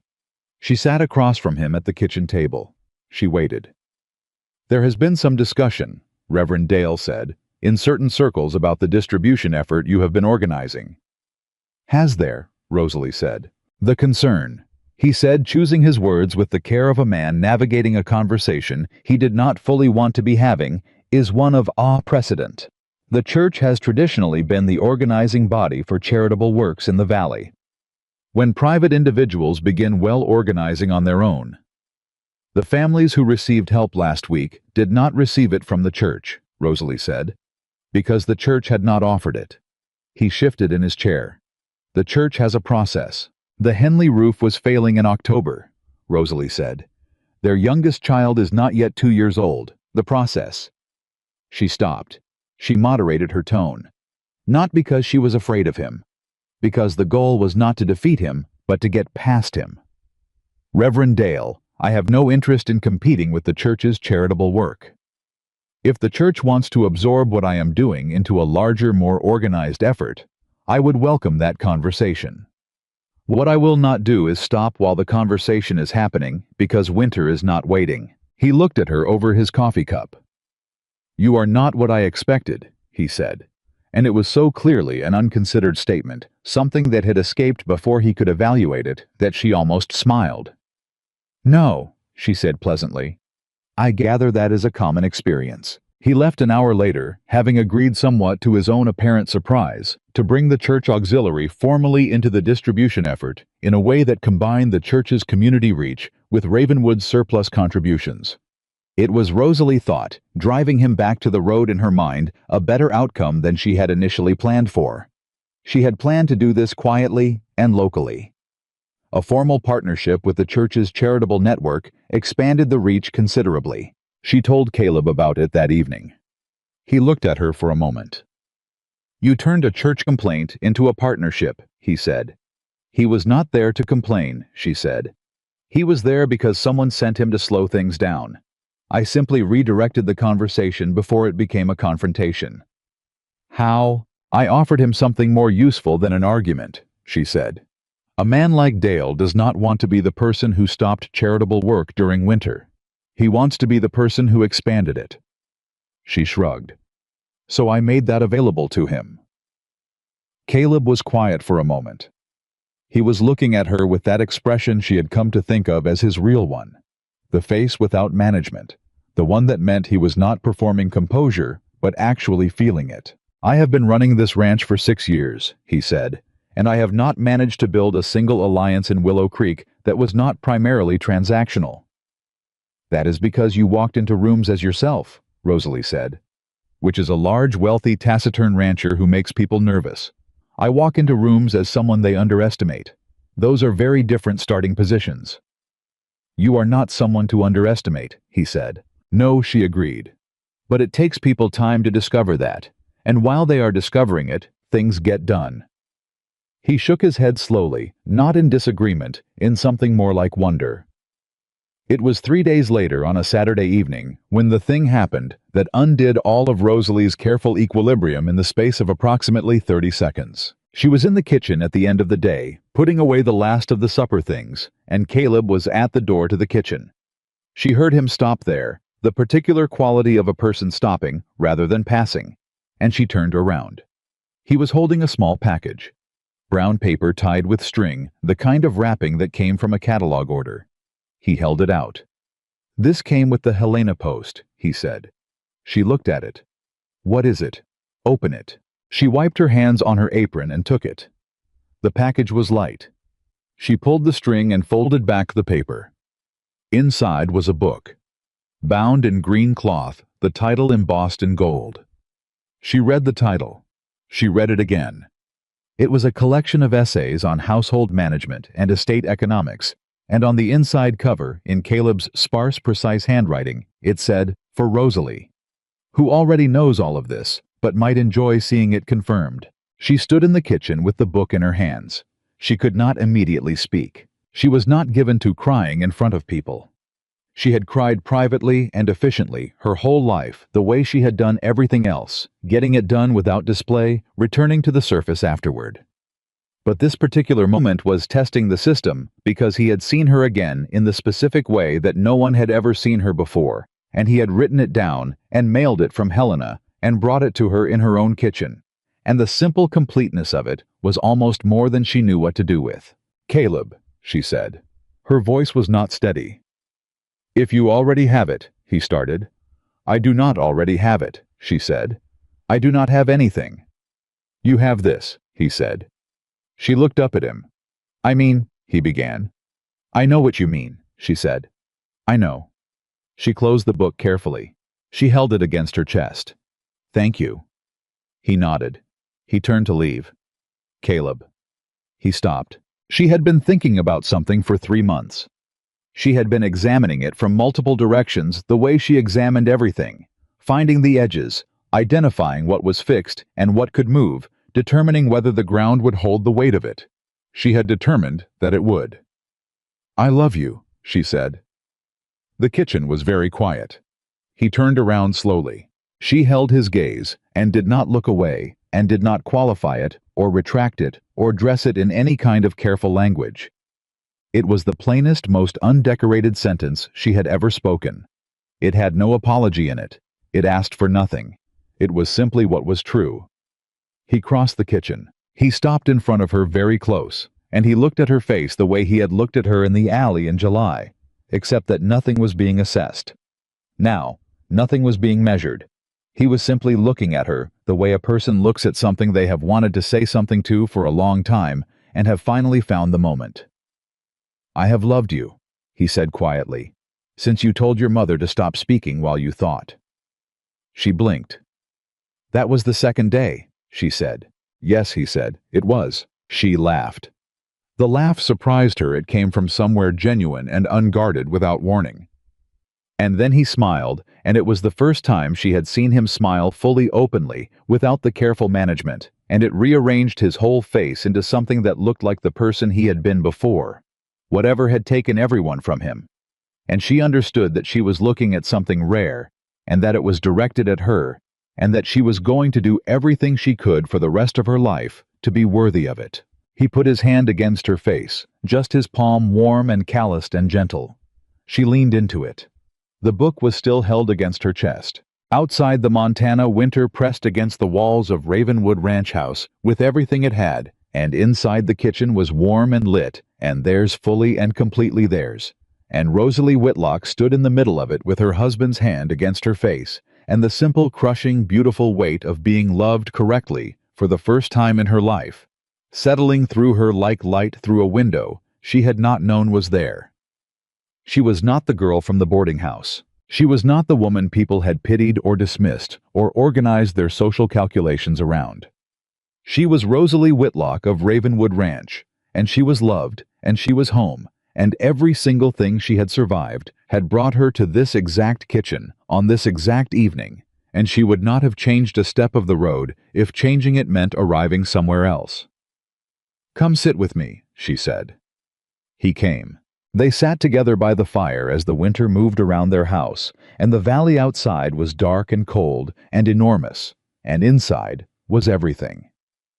The winter of 1883 was the coldest Montana had seen in 11 years, and Ravenwood Ranch held through every day of it. Rosalie knew this, not because anyone told her, but because she watched it happen day by day, decision by decision, meal by meal. The way a person watches something they built stay standing through weather and understands for the first time what building actually means. The hay stores held. The cattle losses were lower than any neighboring ranch reported that season. The bunkhouse wall that she and Amos had patched in November did not let in a single draft through February. The families the Ravenwood surplus had reached in November were still standing in March, and 2 of them sent word in late January that they had surplus of their own, now smoked meat from a winter hunt, extra firewood from a felled tree, and wanted to know if there was somewhere to send it. There was. Rosalie knew exactly where to send it. The network that had started as a single load of hay to the Henley farm had by February become something that 11 families across the valley were participating in, and that Reverend Dale had taken to describing in his Sunday sermons as a community effort. He was proud to be part of, which was, Rosalie thought privately, a reasonably graceful way for a man to take credit for something he had initially arrived to slow down. She did not correct him. The credit was not the point. The hay was the point. The firewood was the point. The 2-year-old Henley child making it through winter was the point. Caleb watched all of it with the quiet attention that was simply how he existed in the world. And one evening in February, when the snow was deep and the fire in the main room was the only warm thing between them and the Montana cold, he said, "You have changed this valley." She looked up from her book. "I have organized some surplus." "No," he said. He was looking at her steadily. "You have changed the way people in this valley think about who is worth helping and who has value and what a person can become when the conditions are right." He paused. "That is not surplus distribution. That is something else." She held his gaze. "I only did what needed doing," she said. "Every important thing ever done," Caleb said, "was done by someone who only did what needed doing." She did not have an answer for that. She looked back at her book.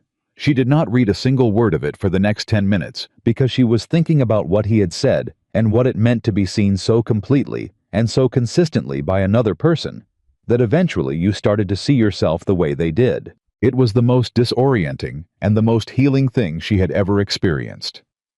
March came and the snow began its long retreat, and the valley started breathing again. And with the thaw came the particular restlessness of people who had been inside too long and wanted something to happen. What happened was this: on the second Saturday of March, without any particular planning or announcement, 6 women showed up at Ravenwood Ranch at the same time. They arrived separately from different directions within 20 minutes of each other. 3 of them were wives of ranch hands from neighboring properties. One was James Beaumont's wife, Eleanor, who had ridden from Cotter's Ridge specifically. One was the youngest of the church auxiliary women, a quiet and observant person named Judith Crane, whose husband ran the lumber business in Willow Creek. And the last one was Darlene Marsh. Rosalie opened the door to the first arrival, a woman named Pearl Nakamura, whose husband ran cattle on the property north of Ravenwood, and found Pearl holding a covered dish and wearing the expression of someone who has made a decision they intend to follow through on. "I wanted to come in December," Pearl said. "I kept finding reasons not to." "Come in," Rosalie said. By the time Eleanor Beaumont arrived, the kitchen had 5 women in it and was considerably warmer and louder than it had been at breakfast. And by the time Darlene Marsh came through the door and stopped in the kitchen doorway and took in the scene, the coffee was on its second pot, and someone had found the sugar, and Judith Crane was telling a story about Reverend Dale's expression when he realized the distribution network was going to be named after Ravenwood rather than the church, and everyone was laughing. Darlene stood in the doorway. Rosalie looked at her from across the kitchen. "There is coffee," Rosalie said.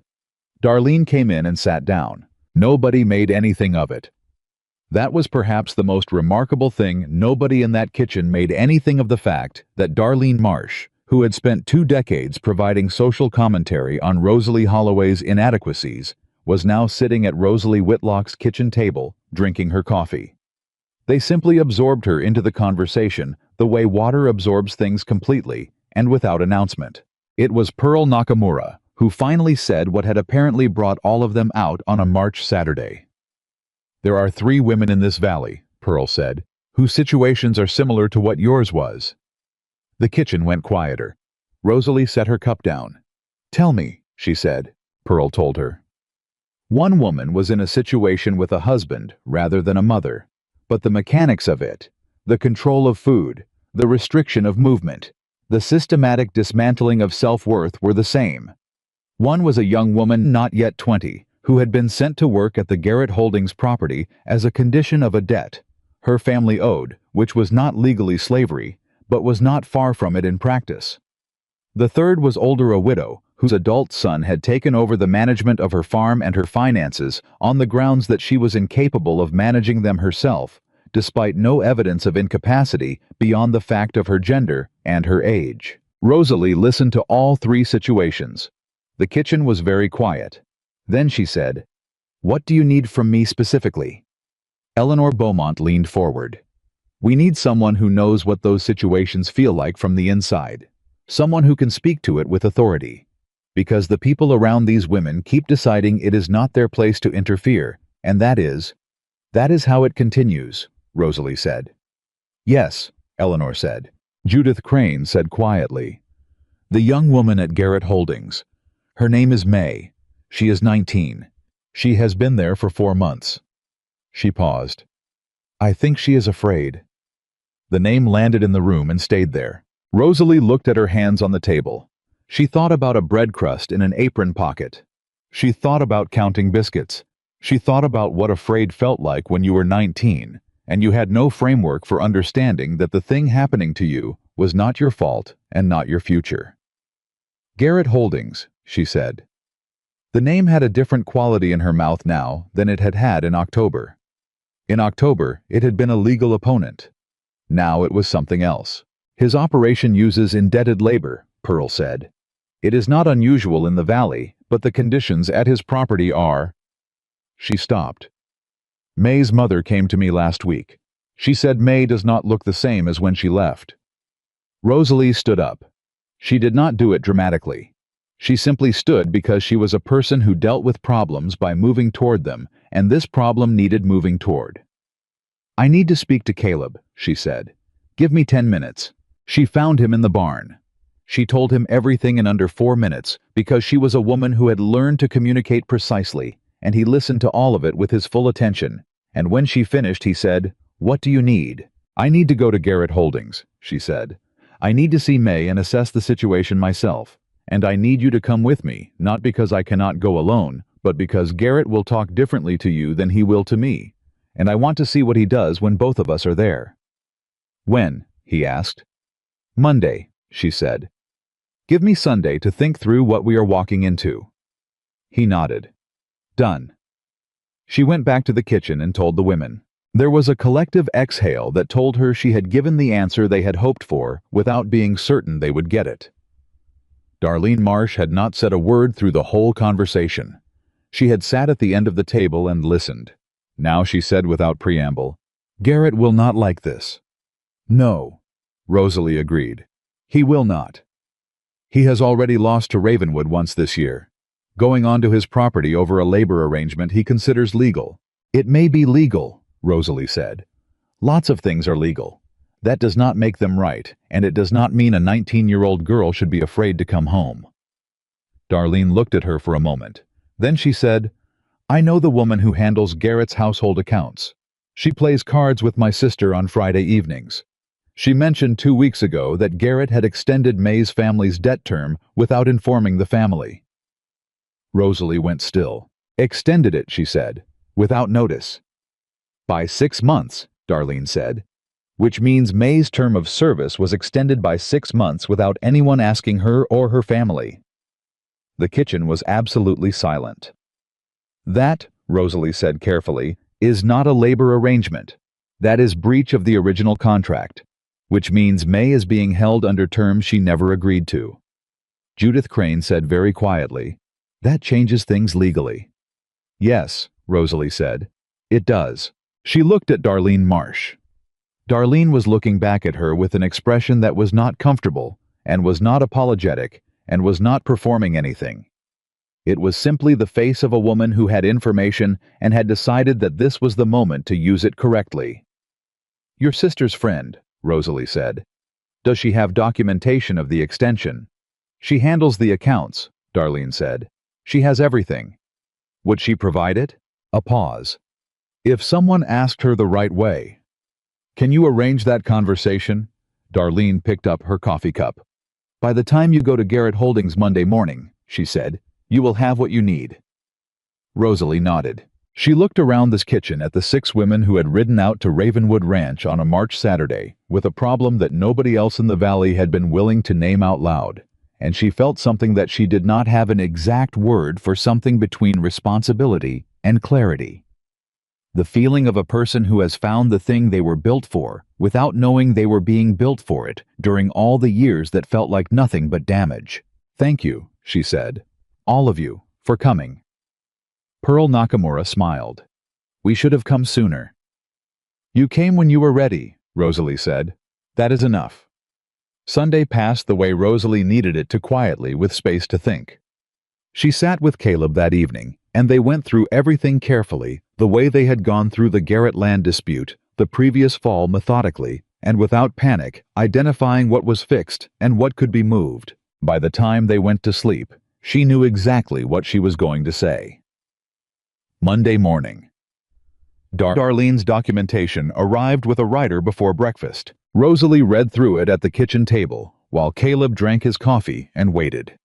The account records were clear. The original debt contract specified a 4-month term of service. 6 weeks ago, without notification to May or her family, a notation had been added extending the term to 10 months. The notation was in Garrett's handwriting. "He wrote it himself," Rosalie said. "He did not even have a clerk do it." "Because he did not think anyone would look," Caleb said. "Because he has never had a reason to believe anyone would look," she said. "He has been doing this in this valley for 12 years and nobody has looked." She folded the document carefully. "We are looking." They rode to Garrett Holdings at 9 in the morning. The property was large and well maintained, in the way of a place where money was spent on appearances that mattered to visitors and not on conditions that mattered to workers. Rosalie noted this without commenting on it. She noted everything she saw. Chester Garrett met them in the yard. He was a tall man with a handsome face that had spent years perfecting the expression of reasonable authority. He looked at Caleb with the controlled wariness of a man who has signed settlement papers 3 months ago and is not pleased to see the person who made him sign them. He looked at Rosalie with something she recognized, the particular dismissiveness of a man who has decided a woman present at a business conversation is decorative. "Whitlock," he said. "This is unexpected." "We have come to discuss May Pearson," Caleb said. Something tightened in Garrett's face. "The Pearson girl is here under a legal labor arrangement. Her family's debt." "Her family's debt was covered by the original 4-month contract," Rosalie said. Garrett looked at her. It was the first time he had actually looked at her since they arrived. "The contract was amended," he said. "By you," she said. "Without notice to the Pearson family. Without May's agreement. 6 weeks ago, you added 6 months to her term of service in your own handwriting, in your own account records." The yard was very quiet. Garrett's expression went through several rapid changes and settled on the one that had probably served him best over 12 years. Calm authority, faintly puzzled, faintly injured. "I am not sure where you received that information," he said, "but I can assure you that my accounting practices are entirely—" "I have the records," Rosalie said. She reached into her coat and produced the folded document. "I have the original contract notation, and I have the amendment, both in your handwriting. A lawyer in Helena, who has seen similar documents before, will have no difficulty establishing what they represent." Garrett looked at the document. He looked at Rosalie. He looked at Caleb. Caleb said nothing. He simply stood there in the yard of Garrett Holdings on a Monday morning and let his wife handle what she had come to handle, which was, Rosalie understood, perhaps the most complete and useful thing he could have done. "What do you want?" Garrett said.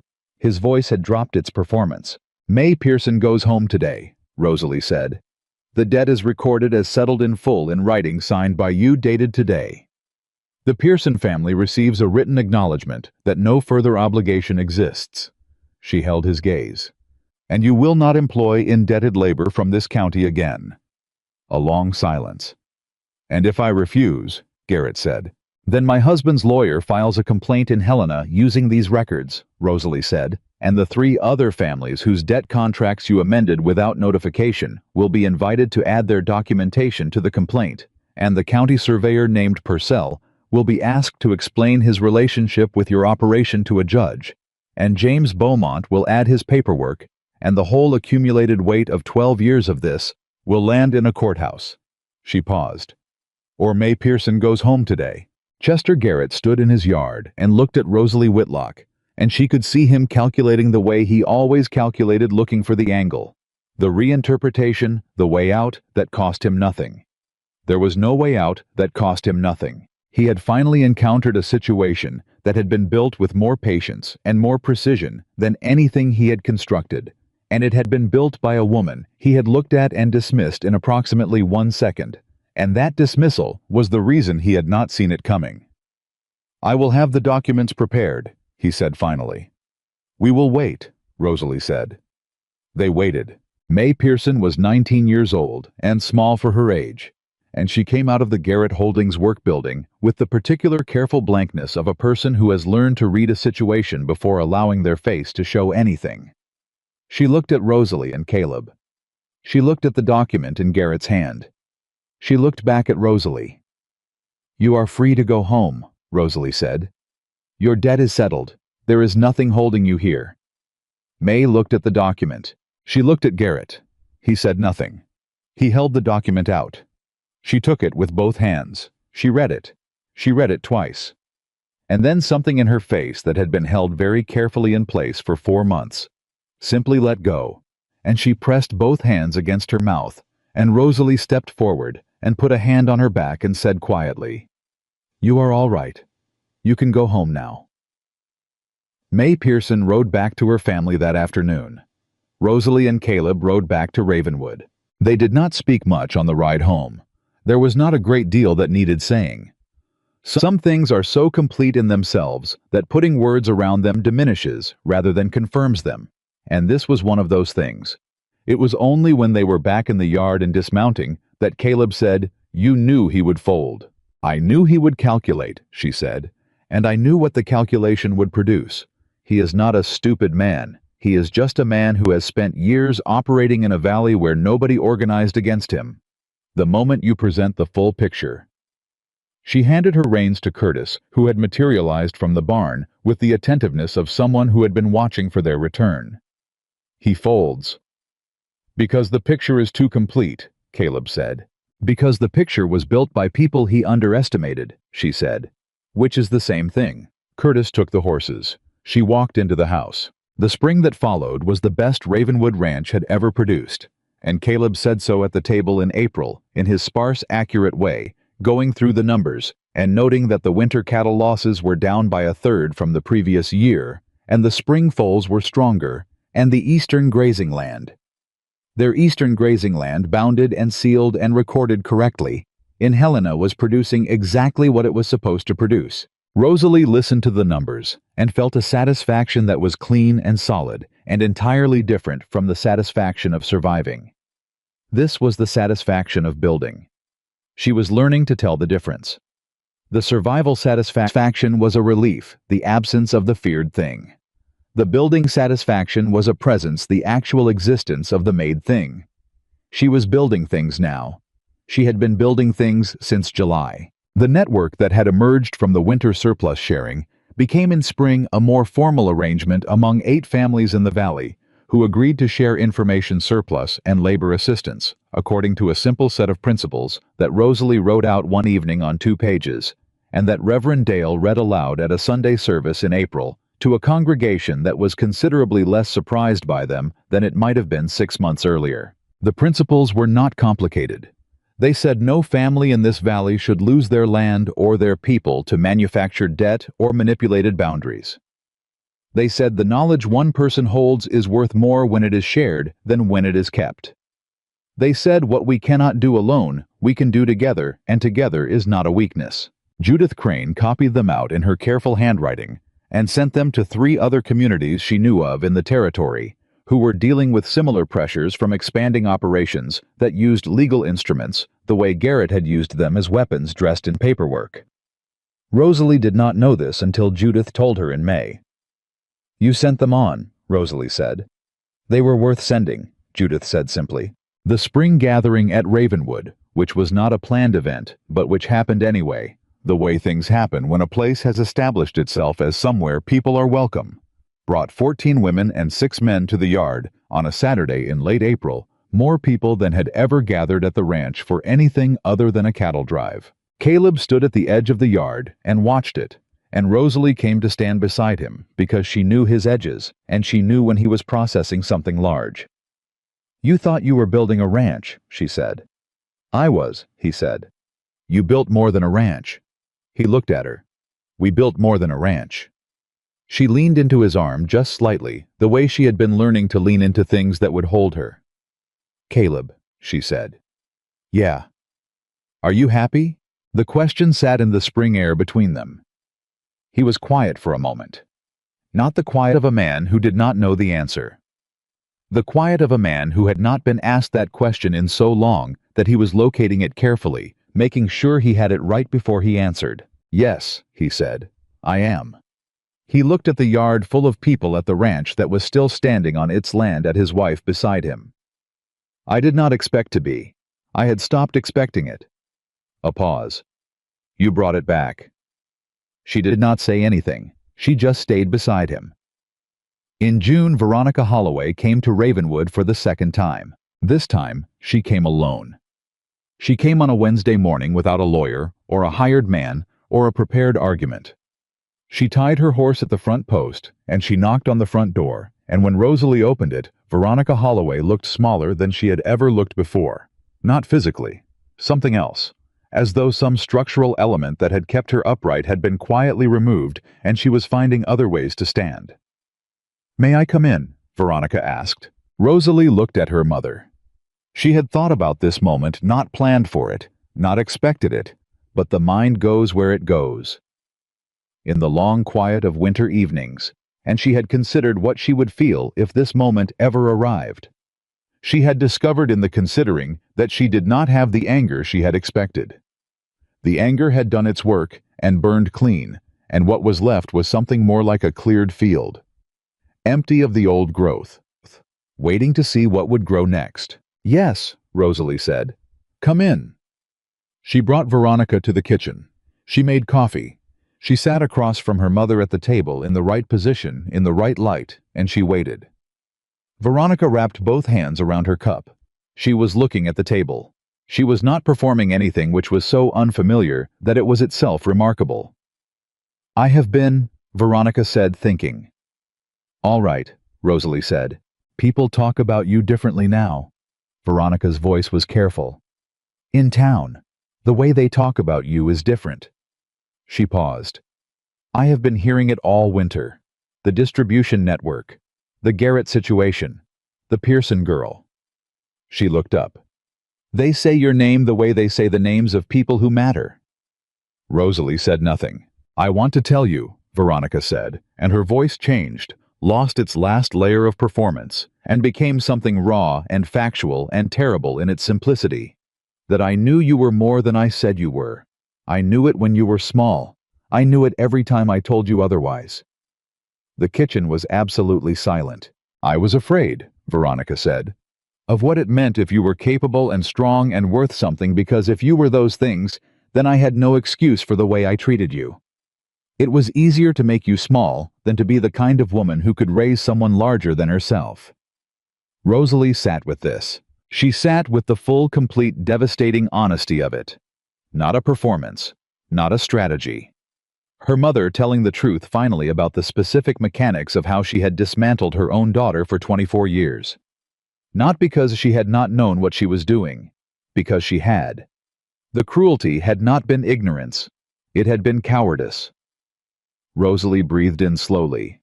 She breathed out. "I know," she said. Veronica looked at her. "I have known for a while," Rosalie said, "that it was not about me, that it was about what I represented to you." She held her mother's eyes.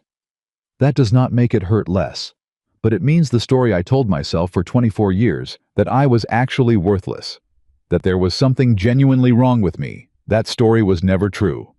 And knowing it was never true is—" She stopped. She found the word. "It is the most important thing I have ever learned." Veronica's jaw worked. Her hands tightened around the cup. "I cannot undo it," she said. "No," Rosalie agreed. "You cannot." "Is there anything—" Veronica stopped. She tried again. "Is there anything that could be—" "I do not know yet," Rosalie said honestly. I am not going to tell you yes to make this easier for you. And I am not going to tell you no out of the anger that I have mostly already used up. She looked at her mother. What I can tell you is that I am not damaged. I am not broken. I am not the sum of what you took from me. I am the sum of what I have built, and what I have built is considerable, and you do not get credit for that, but you also do not get the outcome you were afraid of. You did not succeed in making me nothing. Veronica Holloway looked at her daughter. Her eyes were wet. She did not let them spill. She held herself together with the particular discipline of a woman who had held herself together through everything, including things she should have let fall apart. No, she said quietly. I did not succeed in that. That is the most honest thing you have ever said to me, Rosalie said. Something moved through Veronica's expression. Grief, maybe. The particular grief of seeing clearly too late. Will you let me come again? Veronica asked. I am not asking for forgiveness. I am not asking for what I lost. Just. She stopped. I would like to come again. Rosalie thought about it. She genuinely thought about it the way she thought about all important questions, finding the edges, testing the ground. Yes, she said finally.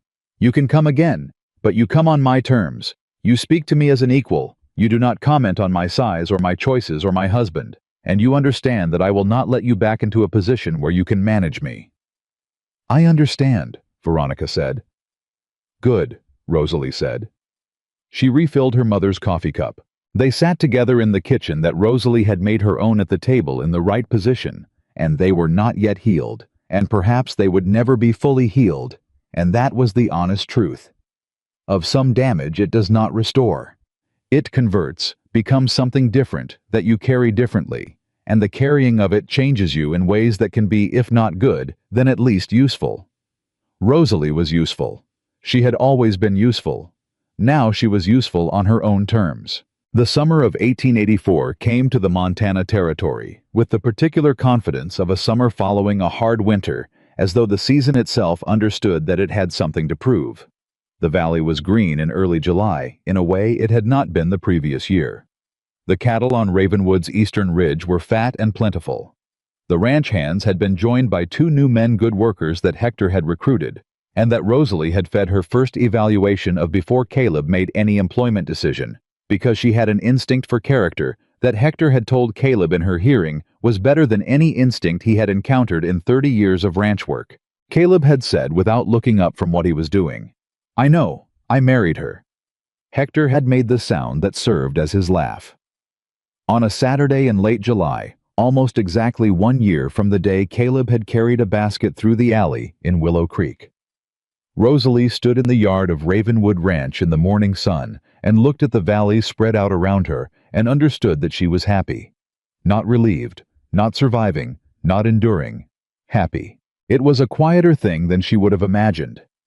She had thought as a girl that happiness would be loud, that it would announce itself, would be unmistakable and overwhelming when it arrived.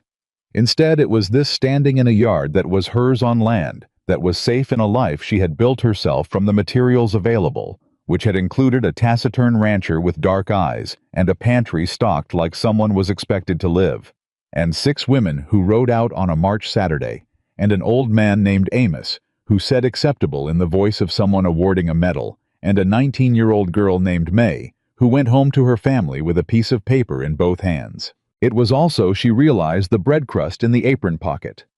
Because the girl who had hidden that bread crust was the same woman standing in this yard, and the hiding of it had been the last remnant of the survival that had shaped her, and everything she had built, since had been built by someone who knew down to the bone what it cost to be without, and that knowledge had made her better at building for others than any amount of comfort could have done. Her mother had tried to make her nothing. Instead, she had made her someone who understood exactly what nothing felt like, and refused to let anyone around her experience it if she could prevent it. Caleb came out of the barn and walked across the yard to her and stopped beside her and looked at the same valley she was looking at. You are thinking, he said. I am always thinking, she said. You are thinking about something specific. She smiled. He had learned to read her the same way she had learned to read him, in the particular accurate way of people who pay attention to each other without requiring performance. "I am thinking," she said, "that this is a good life." He looked at her. "Yes," he said, "it is. I am thinking that a year ago I was standing in an alley apologizing for being in it." "I know," he said. "I am thinking that the distance between that and this—" She stopped. She found the right words carefully. "It is not a distance I can fully explain. It is not simply that circumstances changed. I changed. I became someone I had not been able to be before because the conditions would not allow it. And now the conditions allow it. And I am—" She looked at him. "I am grateful for the conditions. But I am also aware that I was always the person I am now. She was always in there. She just needed room." Caleb was quiet for a moment. Then he said, "The first time I saw you, you were carrying something that was too heavy. And you were managing it. You were uncomfortable, and you were tired, and you were managing it with the competence of someone who had always had to manage things alone." He looked at the valley. "I thought that is a woman who has been carrying other people's weight her entire life and has never had anyone offer to take any of it." He looked back at her. "I wanted to be the person who took some of it. You have been," she said. "So have you," he said. "For me. The weight I had been carrying alone since—" He stopped. He said it anyway. "Since my brother died. Since the people I built this place for were no longer here for it to be built for. I had the land and the cattle and the accounts and an empty house, and I had stopped being able to explain to myself what any of it was for." She had not known about his brother. He had told her in January on a cold evening when the fire was low and the dark outside was very complete, and the intimacy of the confined winter space had opened something in him that the larger, more occupied seasons kept closed.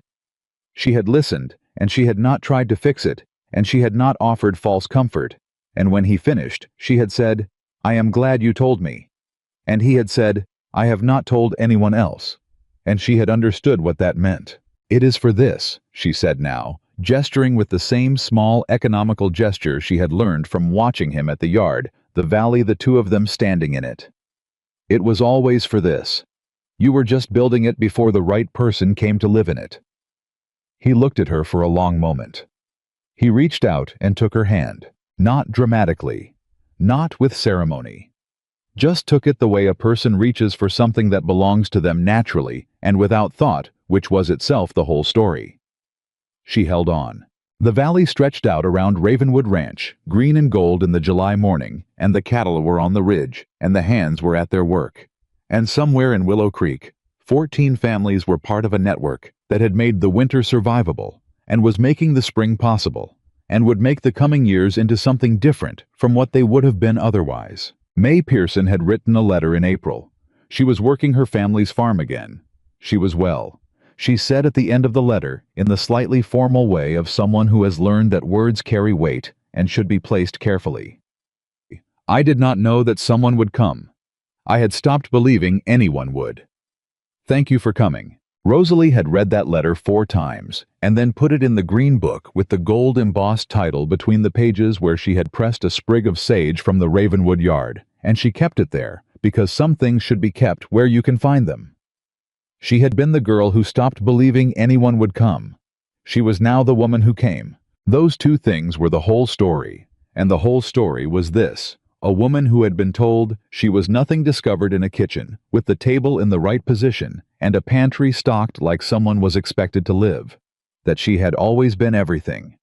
And once she knew that not even a valley full of people who had decided otherwise could take it back. Ravenwood Ranch stood on its land. It would keep standing.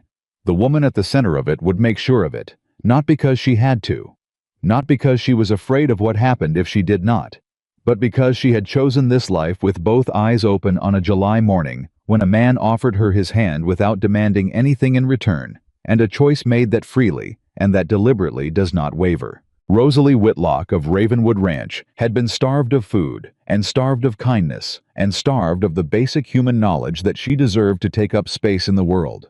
And she had survived all of it, and built from it, and become from it, something that no amount of cruelty had managed to prevent, because the person her mother had tried so hard to keep small had turned out in the end to be exactly the size the valley needed.